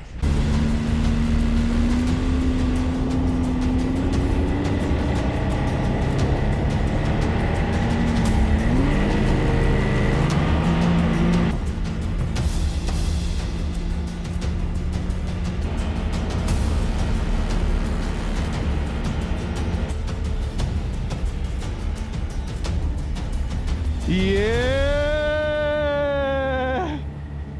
You made that look easy. Oh, I pinned it. you pinned it. See how slow it was going on full pin? Jesus. I don't mind that speed. Nice. Pinning it, like the thought of pinning it feels like you're gonna be zooming. Look at how much less slush is coming out of yours than mine.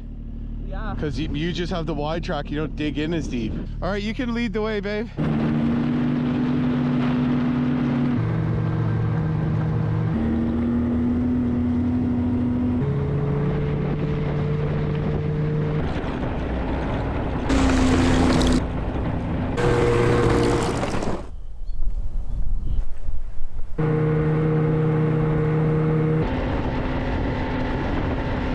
It looks like a huge tornado just blasted right through here.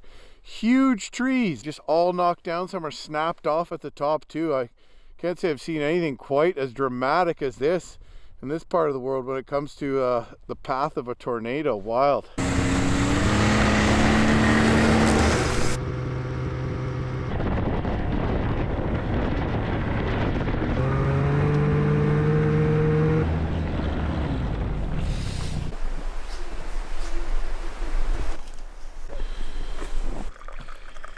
Oh, hey Wes.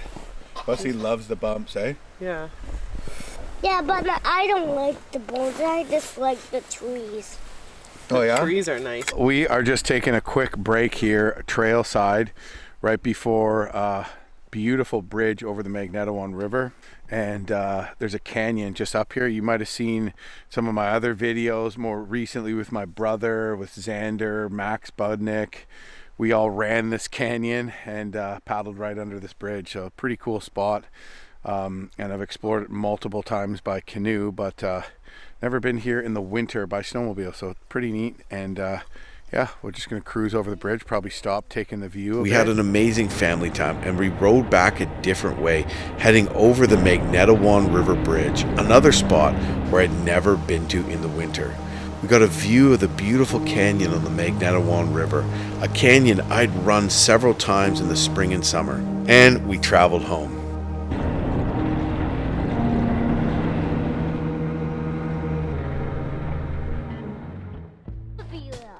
Yeah, we got to get it off and the toboggan. Yeah. On another trip, my son Hudson and I headed out with the dog north to explore another lake that I'd never been to before. I'm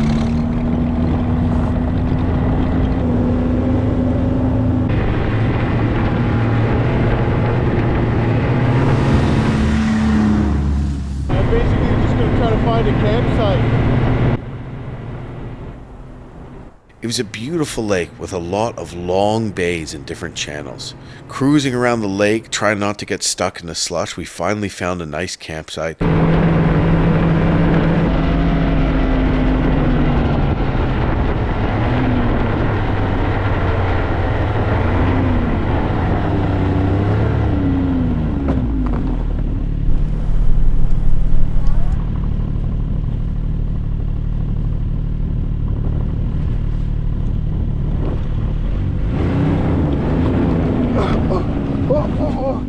You okay? Did you get hurt? Yeah. Oh no.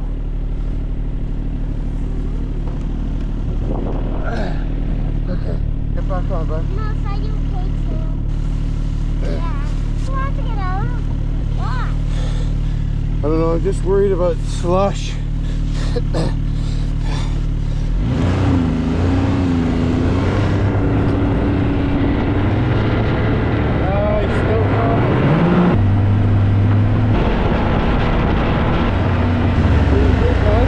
Looks like a campsite there, bud. Should we go check it out? Okay, let's go check it out. Only thing is, I don't know if I could bomb the machine up there, which means I kind of have to hand bomb all my gear up. Here, give me your hand. Should we get a hole going first? Good job, bud. I found cranberries. You did? Oh, good job. Those are, yeah. Very good, Huddy. Huddy's found cranberries already. So what do you... Get out of my sight! Whoa, that's scary.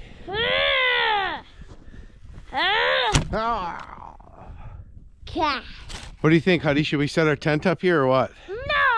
I said not! This is looking like a pretty decent spot. Nice view of the lake. No camps or anything in sight. And might be some pretty decent fishing off here too, who knows? So, I think we're gonna snag it. But the question is, can I bomb my snowmobile up this hill?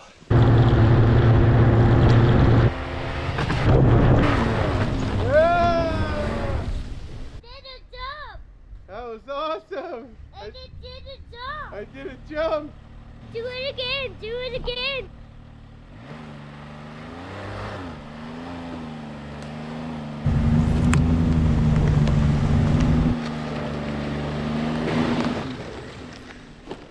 This is a good spot to set the tent. Right here. Yeah, right in here. I'm talking to the camera right here. Why don't you tell the camera what just happened? We just landed on the bump, but we fall down. Oh. But we got back up. And we got the snowmobile up here right now in 2 minutes. Yeah, what do you think, honey? Should we get the tent set up or should we put down a couple fishing holes? Let's get this set. Probably get down a couple fishing holes. Okay, well let's pat down where we're gonna put the tent first with the snowmobile. Why? Just so it's nice and flat.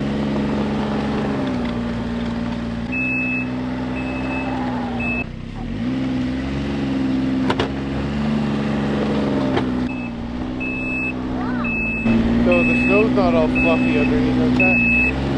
Nice and packed down.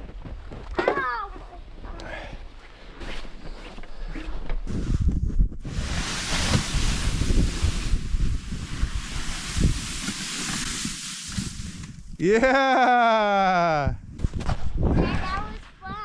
That looked fun. What about right here? How do you think there'll be fish right here? Yeah, this is a good spot. Right here? Check this out. Ready?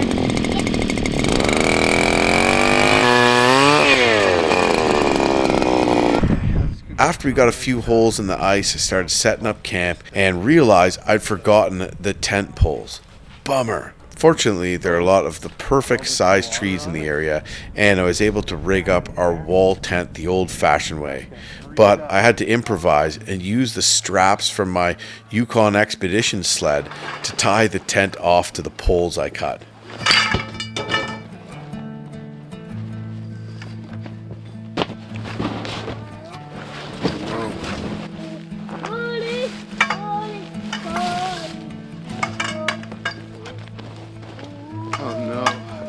Something, honey. So I forgot all the connecting pieces that go with the poles. So with this tent, there's a bunch of poles, and then there's a whole bunch of mandatory pieces to put them all together. It's a wall tent. I guess I could just put it up with poles from the forest, Huddy, like we did last time. Why don't we do that? Yeah. It's just gonna take a little bit longer. In the winter, you have to buy winter bio.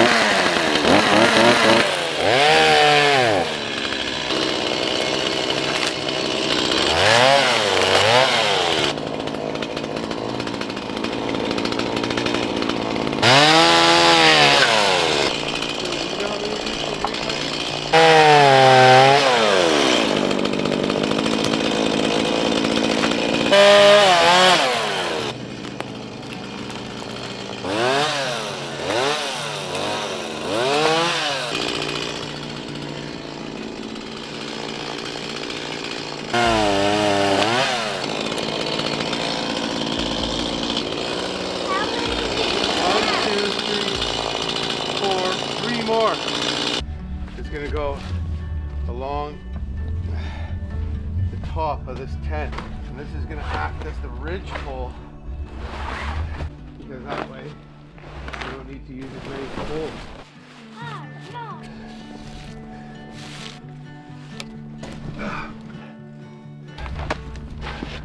Look you, Dad. Okay, hold on a sec, Huddy. You, Daddy. Good job. You can go get a couple more if you want. Why?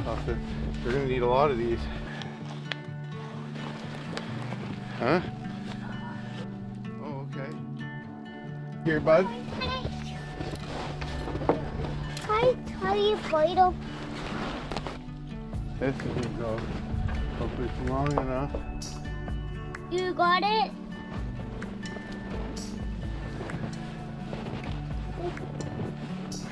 How is it in there? Good. Get a tree. Can't see a tree.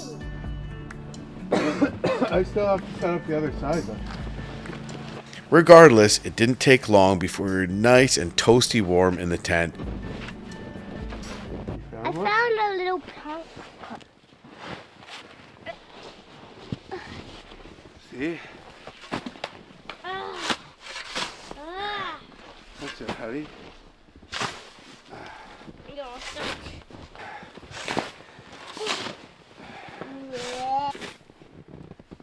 Well, there it is. Worked out pretty good. I had to use the straps from the sled there to tie it up because I didn't have enough parachute cord, but I made it work. Here. That's right. That's right. The black. Put the chimneys back.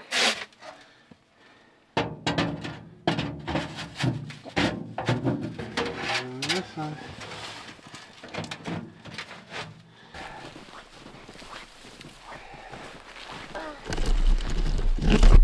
Bring some more, bud. There you go, just bring 2, that's good enough. No, I bring all these ones. Oh, good.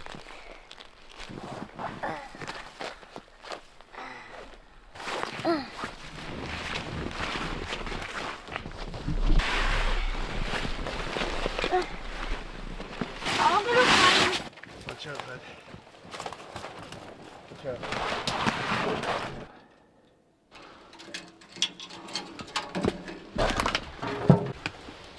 Why?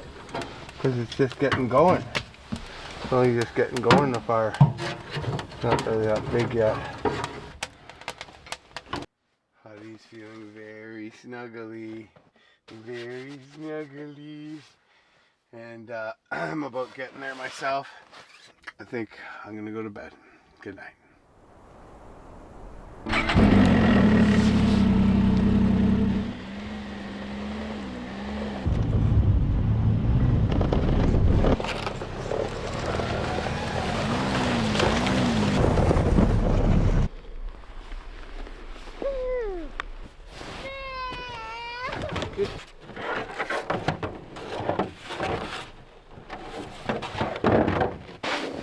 Okay, big buddy.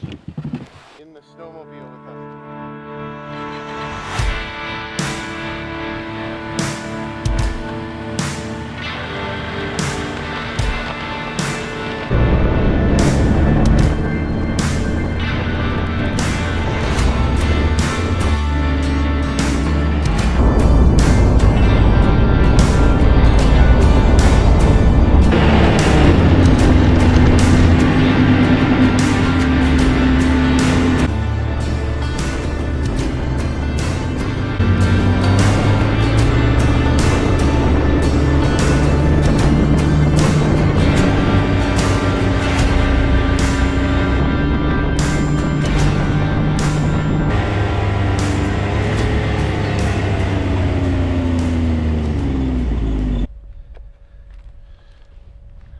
What do you think, bud? Does this look like a good spot?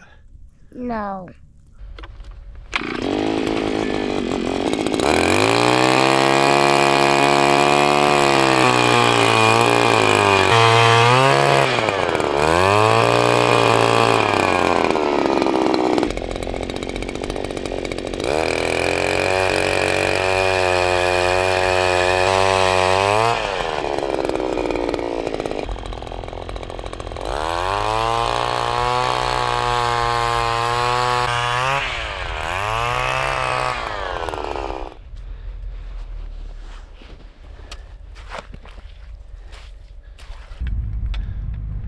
Gotta get a minnow on this still.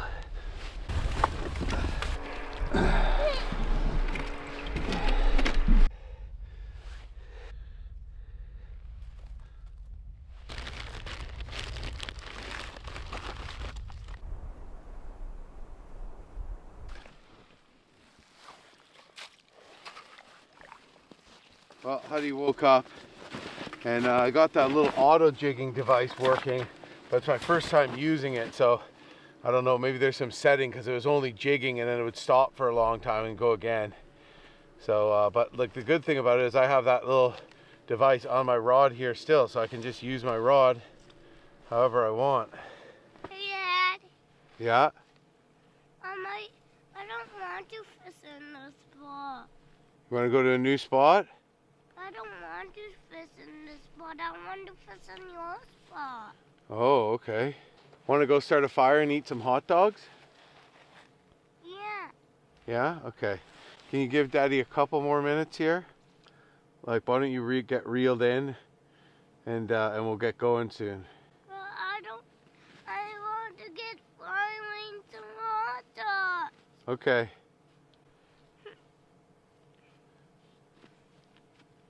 I want to go back to the tent. Okay, bud.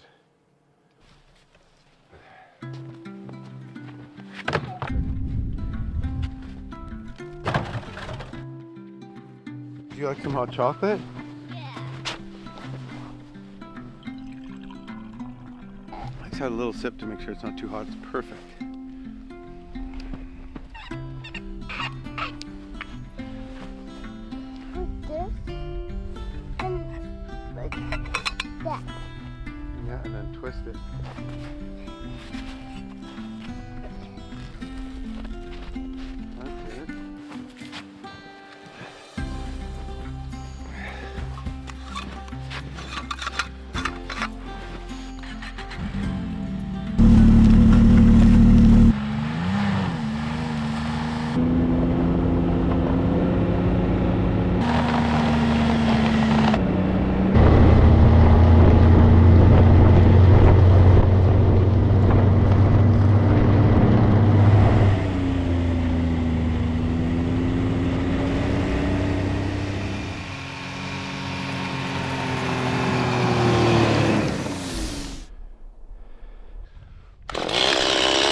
Huddy, hot dogs are almost ready. You wanna come out? Are you eating some trail mix? Or are you just eating the M&Ms in the trail mix? But I can't see it. Oh, come out, the fire's going. I can't see it. And I got a stick for you to make hot dogs. Don't forget your gloves.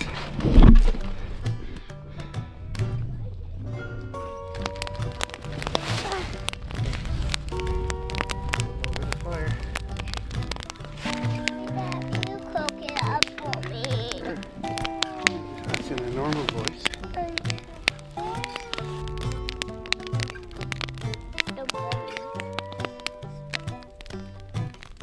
Wow, that's a good way to do that. That's right.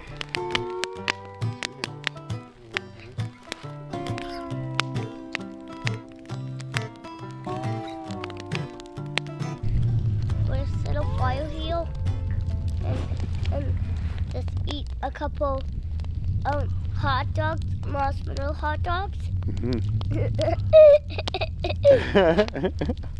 Marshmallow hot dogs, because we cooked them on the stick, right? Yeah. I like that. I'm gonna start calling it marshmallow hot dogs. How was the fishing? A little great. It was good, but we didn't catch A anything. 5. Yeah. This is a nice spot. I'm glad we came back to the tent. Well, ice fishing was uneventful this morning. We put a couple lines in last night too. We didn't get anything on them. But to be honest with you, I don't know. We didn't really go hard for too long at it. It was, not the nicest weather. And here we have right now essentially freezing rain. I can see it just freezing on everything.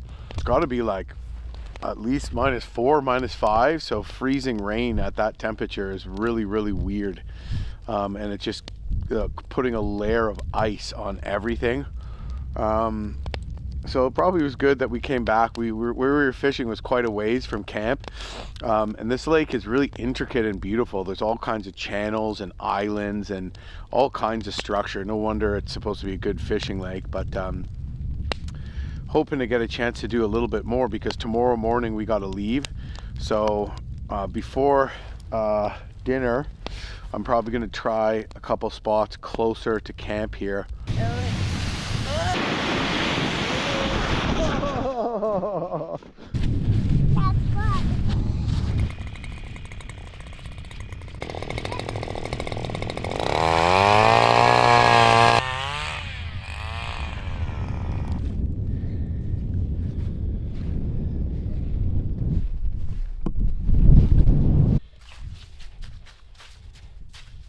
You can do the rest.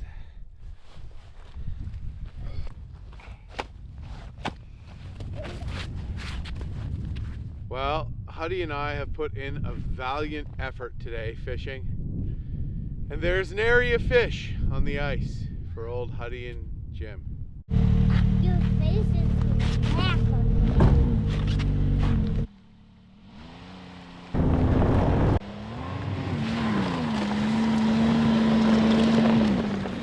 We have lights in the... Ta-da! Nice work, bud. How's that?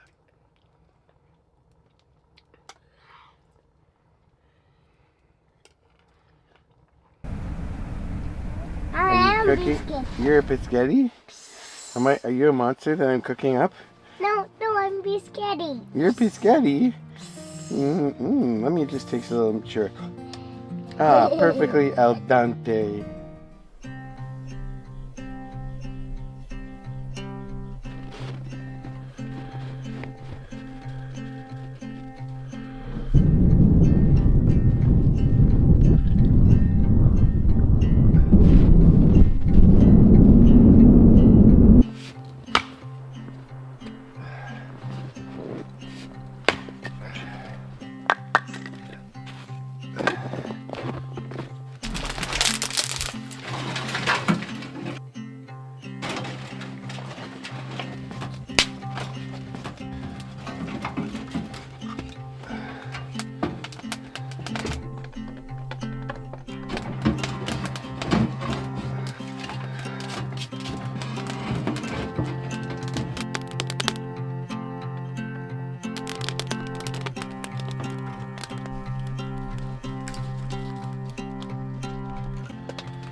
not a very good spot. That's not very deep here. Should be a little deeper, but oh well. Now?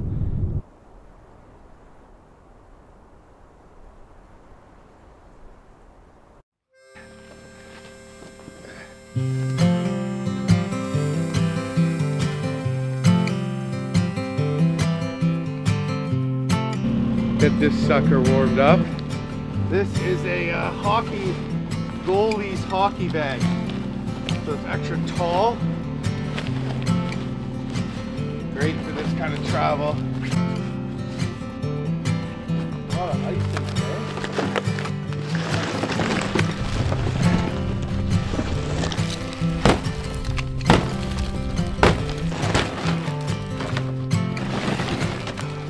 Okay, ready? Yeah! Let's get a lot of ice out of it.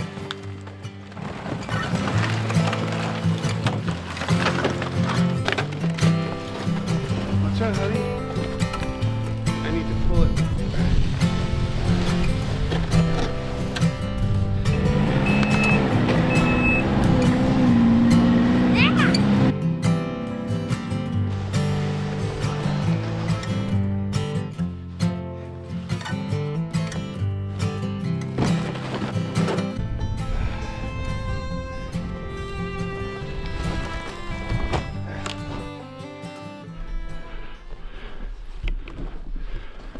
Almost done, bud. We just got to take down the tent.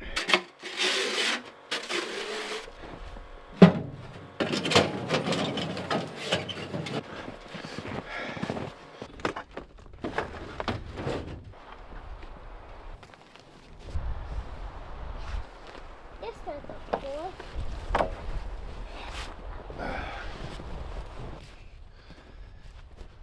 I'm putting all the poles up here, so next time we come, there'll be tent poles here. There you go. There you go, bud. Thank you.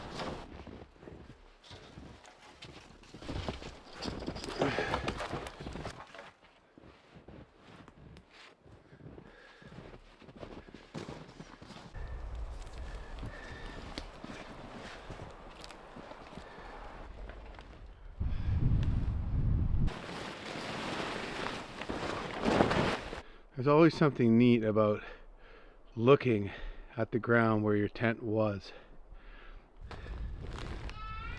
Yeah. Yeah. Hudson and I had an absolute blast. We did some ice fishing, we explored the lake. Unfortunately, we weren't super successful with the ice fishing. All we caught was a mud puppy, but Hudson thought that was super cool. He'd never seen a mud puppy before. They're basically like huge salamanders that live on lake bottoms in the area. A mud puppy! Good job, honey! You caught a mud puppy. Lift it up. Lift it up. Look at that. We had our lines out this morning, and we're just pulling them in. Huddy's pulling it in, and he noticed a little tug, and it was a mud puppy, like little underwater salamanders. And it looks like a snake. Yeah, do you want to touch it? Touch it with your mitt. It's friendly. Here you go. Why they don't have teeth? I don't know. Okay, we're gonna let him go. Bye-bye, mud puppy. Come on, let's go. Thing we caught? A mud puppy. A mud? Why we didn't? Like that. That work for you?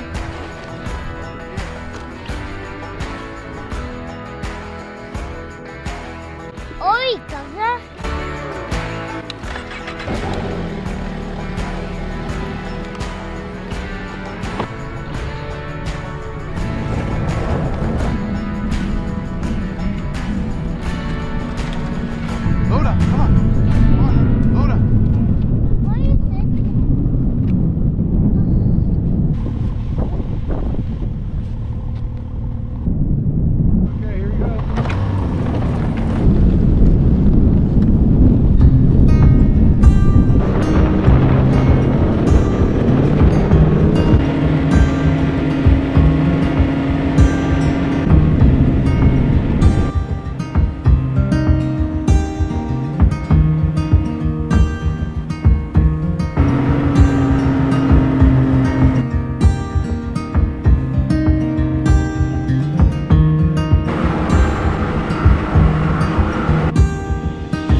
Now that it was late winter and the ice had a lot of time to form, we decided it was time to visit our remote off-grid cabin for the first time during the winter. We checked on ice conditions as best we could. As to travel there, we needed to go through a long stretch of narrows where there's current and ice conditions can be sketchy. Well, we did it.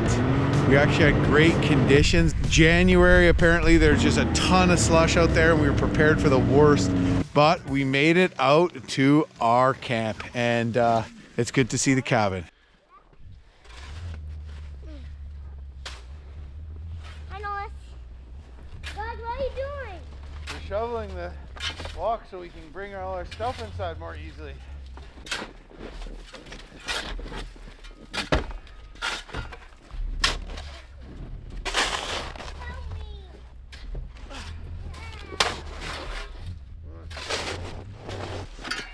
We had a lot of shoveling to do as there is a good amount of snow on our steps and our steps out to our outhouse. We got the propane turned on, we got a nice fire going, and before too long we were nice and cozy in our cabin.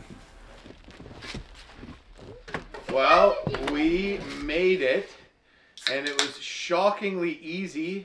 We managed to bring all our gear out in one shot and got the fire going, got things shoveled up just before dark. Dad, you forgot to give me more hot chocolate. Stop.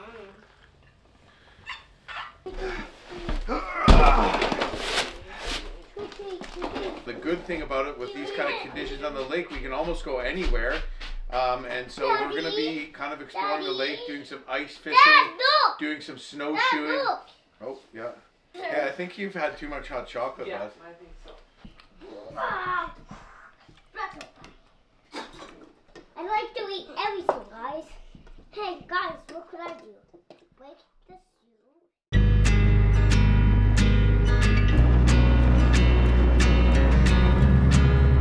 Well, we wanted to explore some of the adjacent lakes, and it wasn't too long before we headed out on a pretty bumpy trail as a whole family to get into what I heard was a good brook trout lake. Well, unfortunately, all we pretty much found there was slush, and I got stuck pretty bad.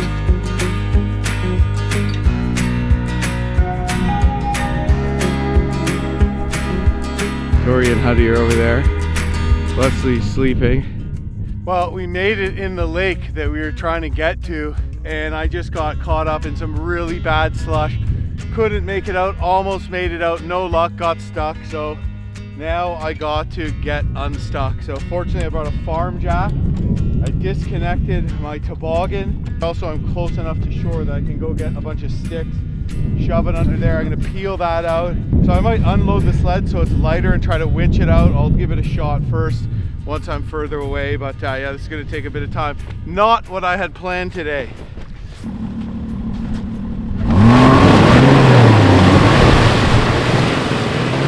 And by the time I got out of being stuck, we didn't have much time to fish. Where's North Bay, Daddy? North Bay would be straight to the east, roughly about a 2-hour drive, and then you're going to want to head across through Sudbury, across the north side of Lake Nipissing, and then south, and you'll be there. Okay. Right on. Dad, can't we go to the cabin? Yeah, we're going to go back to the cabin right now. We got a ride there though. But all's well that ends well, and we traveled past some beautiful stretches of cliffs and got back before dark.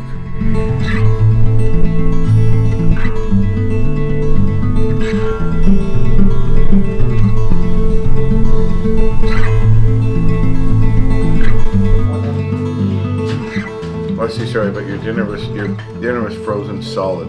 Yours is up.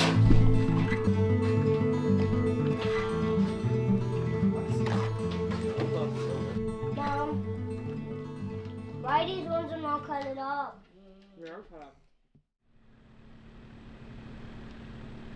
Well, here we are on our third day, just having my morning coffee here, and I gotta take off and I gotta ride all the way back down to the boat launch, about 20K, to pick up a large load of wood today.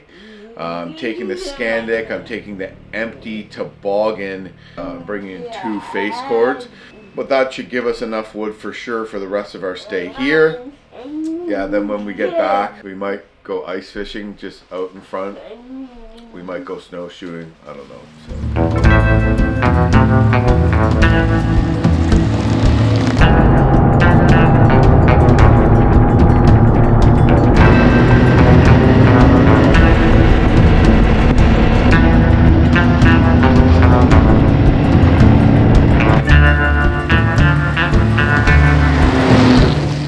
Well, I made it to the launch.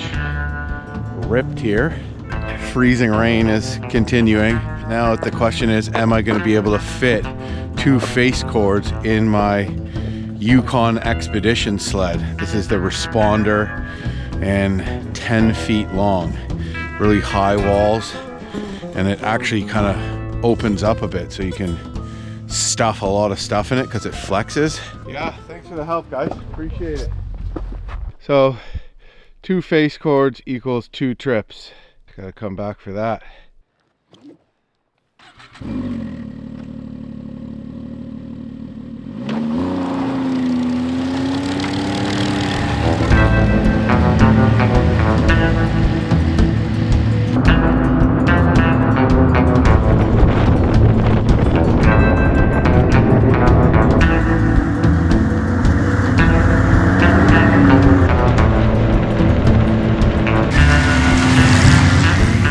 Here comes Jim.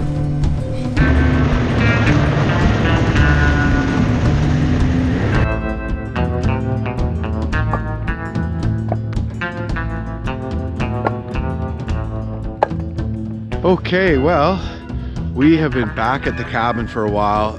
Did the 2nd load of wood. Came home, had a nice, delicious bacon eggs breakfast. I'm gonna jump on the machine and go out and do some lake trout fishing right off of our property, basically. I think I'm just gonna fish as soon as it drops off. I'll probably hit, you know, between 15 and 60 feet of water and see if we can't pop some lake trout. But Tori's going to unload this last big toboggan full of wood, and I'm gonna go out fishing and probably take Huddy and or Wes. We'll see.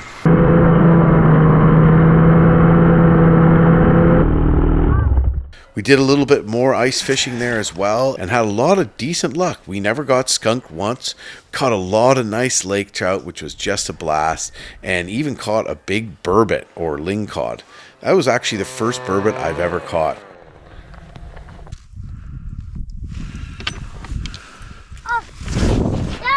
Oh, you got one! You got one! Yeah, but it's big. It's big, Huddy. Yeah, is it a lake trout? Yeah, I think so. It is so cool. Oh, it's a good size. It's pretty deep. Bring it up! Bring it up! Yeah! Woo, Huddy! That was you, bud. Yeah, I told you. You noticed it and you told me and you held the rod. Yeah! Woo! Maybe we can eat it. Yeah, let's eat it. This is the first lake trout we've caught on our own lake. Yeah! And it's a beauty. As soon as I started jigging, we caught a lace lake trout on one of the set lines. So, yeah! woo! Let's go show this fish to Mommy. No, we need to catch more first.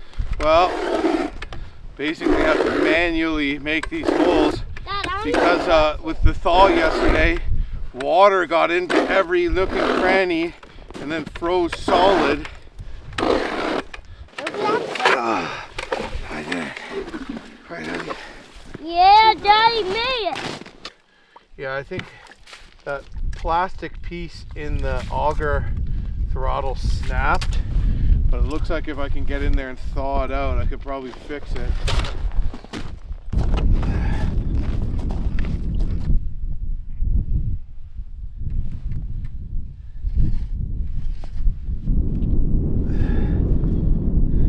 Dad, you have to learn to seal. Okay, buddy. Not take it away Oh, from you. oh, oh. Got one? Here's one. Got one. Get it up. That reel is broken. What? That reel is broken. What is it? Got it. Is it a Lake Trout key? I think so. Yeah, it is. Oh. Yeah. Oh, yeah. Oh, it's a ling. A ling cod. A different kind of fish, Huddy. Look. It's a ling. It's not a lake trout. Cool. I've never eaten one of these before. Should we try it? Yeah. Apparently they're really yummy. Yeah. Caught a ling. My first ling. I've never caught one before, bud. Look at that. At the 11th hour, auger broken and everything. Caught my first burbot. Woo! They're called ling cod sometimes. I don't think they're part ling or cod. Dad. But guess it was getting late. We're gonna think about packing in, thinking we got skunked, and bam! Slam a big burbot. I mean, not huge, but that's the first burbot I've ever caught. And I mean, some people rave about them as being great eating. I've never caught one, I've never eaten one before. So I guess we're gonna try our first burbot.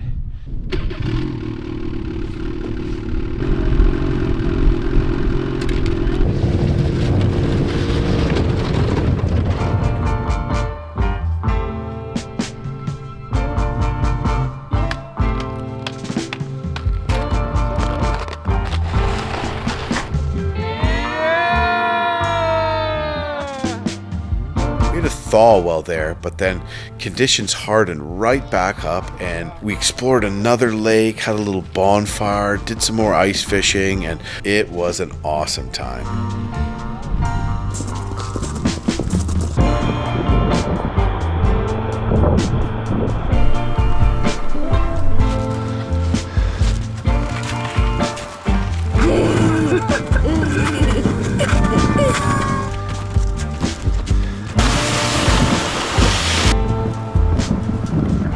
Well, Hudson wasn't in the snowshoeing mood today. We got going too late and he decided he wanted to take a nap, which he did after a little whining, and he's curled up on the toboggan. And we've made it to this lake that we can get to on foot on the trapline trail. We didn't bring anything to fish because we don't have time, but we're almost there, which is pretty cool. So I'm really excited to show this to Tori that we have a little backcountry lake we can just walk to from our cabin. There might be trout in it, there might not. I can't find any info on it, but it's a beautiful little lake. We're about to check it out. Well, what do you think? Is this a cool little trek? Yeah, it's so cool that we can walk right from our cabin to get here. It's so beautiful. The question is it a trout lake?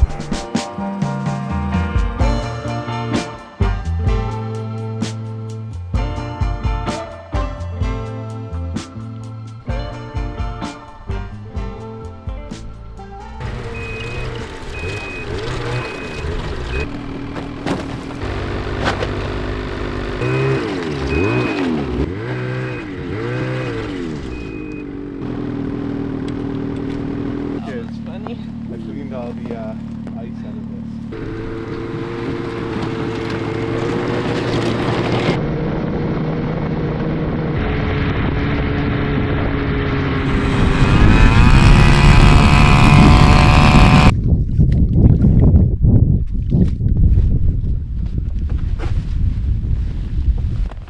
Look at that, so much space, eh?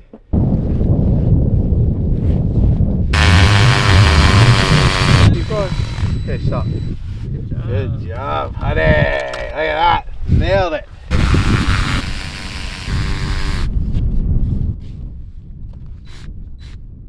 Oh, the sun's coming out. By the way, this is the kind of ice fishing I could do. It's more chill, right? Tori really enjoyed ice fishing when we had our pop-up ice fishing shelter set up with a heater going on inside, and we managed to catch a nice lake trout there too. Oh, yeah, fish on. Dad! Fish on. Fish on. Fish on. Here we go. Here we go. Is it the same one? Here, come on through. Come on through. Yeah! Woo! High five, Torbear. Yeah, that's a good keeper. On the Williams. You think this is the same one that robbed you? It's It's a smaller one, but we'll take it. That's a good eater. What is that called? That's a lake trout, bud. Here we go. All right. Took a little while to hook up today, but we will add this to the burbot we got yesterday. And with one more, we'll have a pretty good meal. Pretty awesome.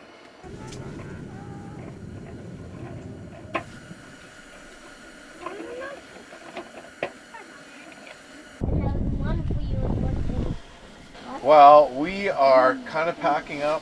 Not a ton of action, but we didn't get skunked either. Anyways, yeah, Tori's gonna get a couple things packed up. I'm just debating whether I leave the shelter up overnight and come back and fish in the morning. I think I might just do that.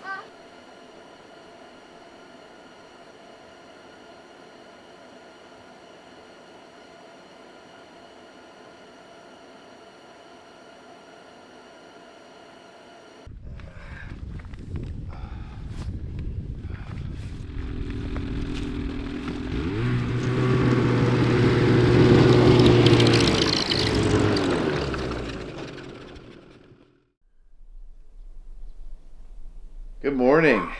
It is the morning of our 7th day here at the cabin, and conditions have been beautiful the last couple of days.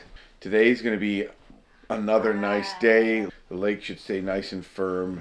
Tori was up at before 6:30. She's up at about 6:15 this morning and went out to the pop-up shelter. I left it up last night. And she just wanted to see if she couldn't go out there and catch a lake trout or a burbot or whatever.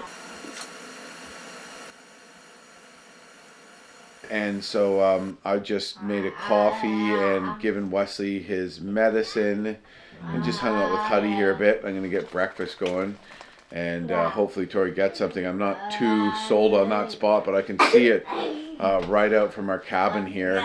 So we might take advantage of these good conditions and explore the lake by snowmobile a bit and head actually into another large lake.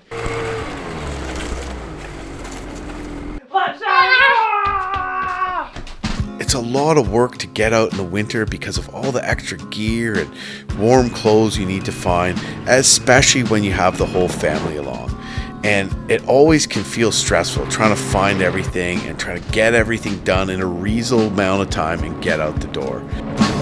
We are just out for a beautiful ride. This could be the best day of the entire winter. And I'm just on a little bypass trail to get around a river. And we're on our way into a lake that me, Tori, and the kids actually paddled our canoe into this past summer to do some fishing. So we're just going to check it out, scout out a potential campsite that I might stay at on my trout fishing trip this spring and have a fire and cook up some lunch and see if we can't catch a fish while we're at it too. How's it going? But I find as soon as I'm out there, I realize that it's all worth it. What about like right here? It was British fell walker Alfred Wainwright who coined the phrase, "There's no such thing as bad weather, just bad clothing." And I couldn't agree more. By making sure we had some hand and toe warmers, always having hot chocolate at the ready, and knowing what clothes are going to keep us and the kids warm in any situation, we can just go out there and not worry about freezing and just enjoy ourselves. Hey, I got 2 minnows in the water. Look, way out there. Oh yeah! Okay.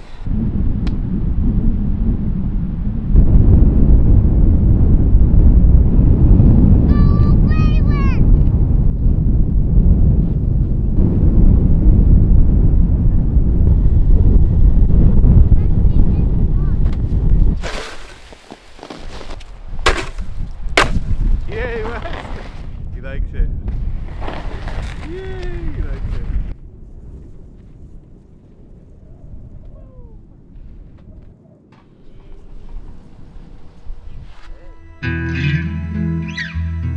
It is the morning of our 8th day here today. We're gonna stay for 10 days, but 8 is good. We got stuff to do back at home. Tori and I are gonna do some trail riding and some maple sugaring. Made our last pot of coffee here.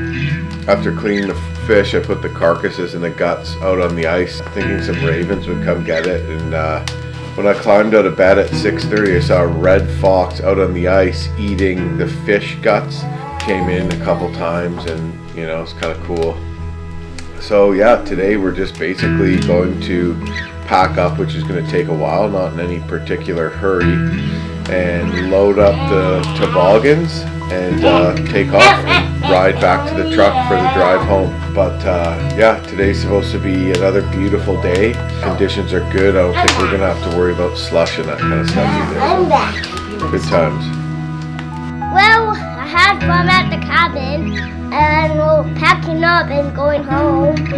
We went to another sleep, but I didn't take enough sleep. Well, I don't know why. We catch the booby, we catch the lake trout, we catch... What you catch? In the bottom of this Yukon expedition sled, there's basically ribs you can flip up or down, and those are fuel partitions.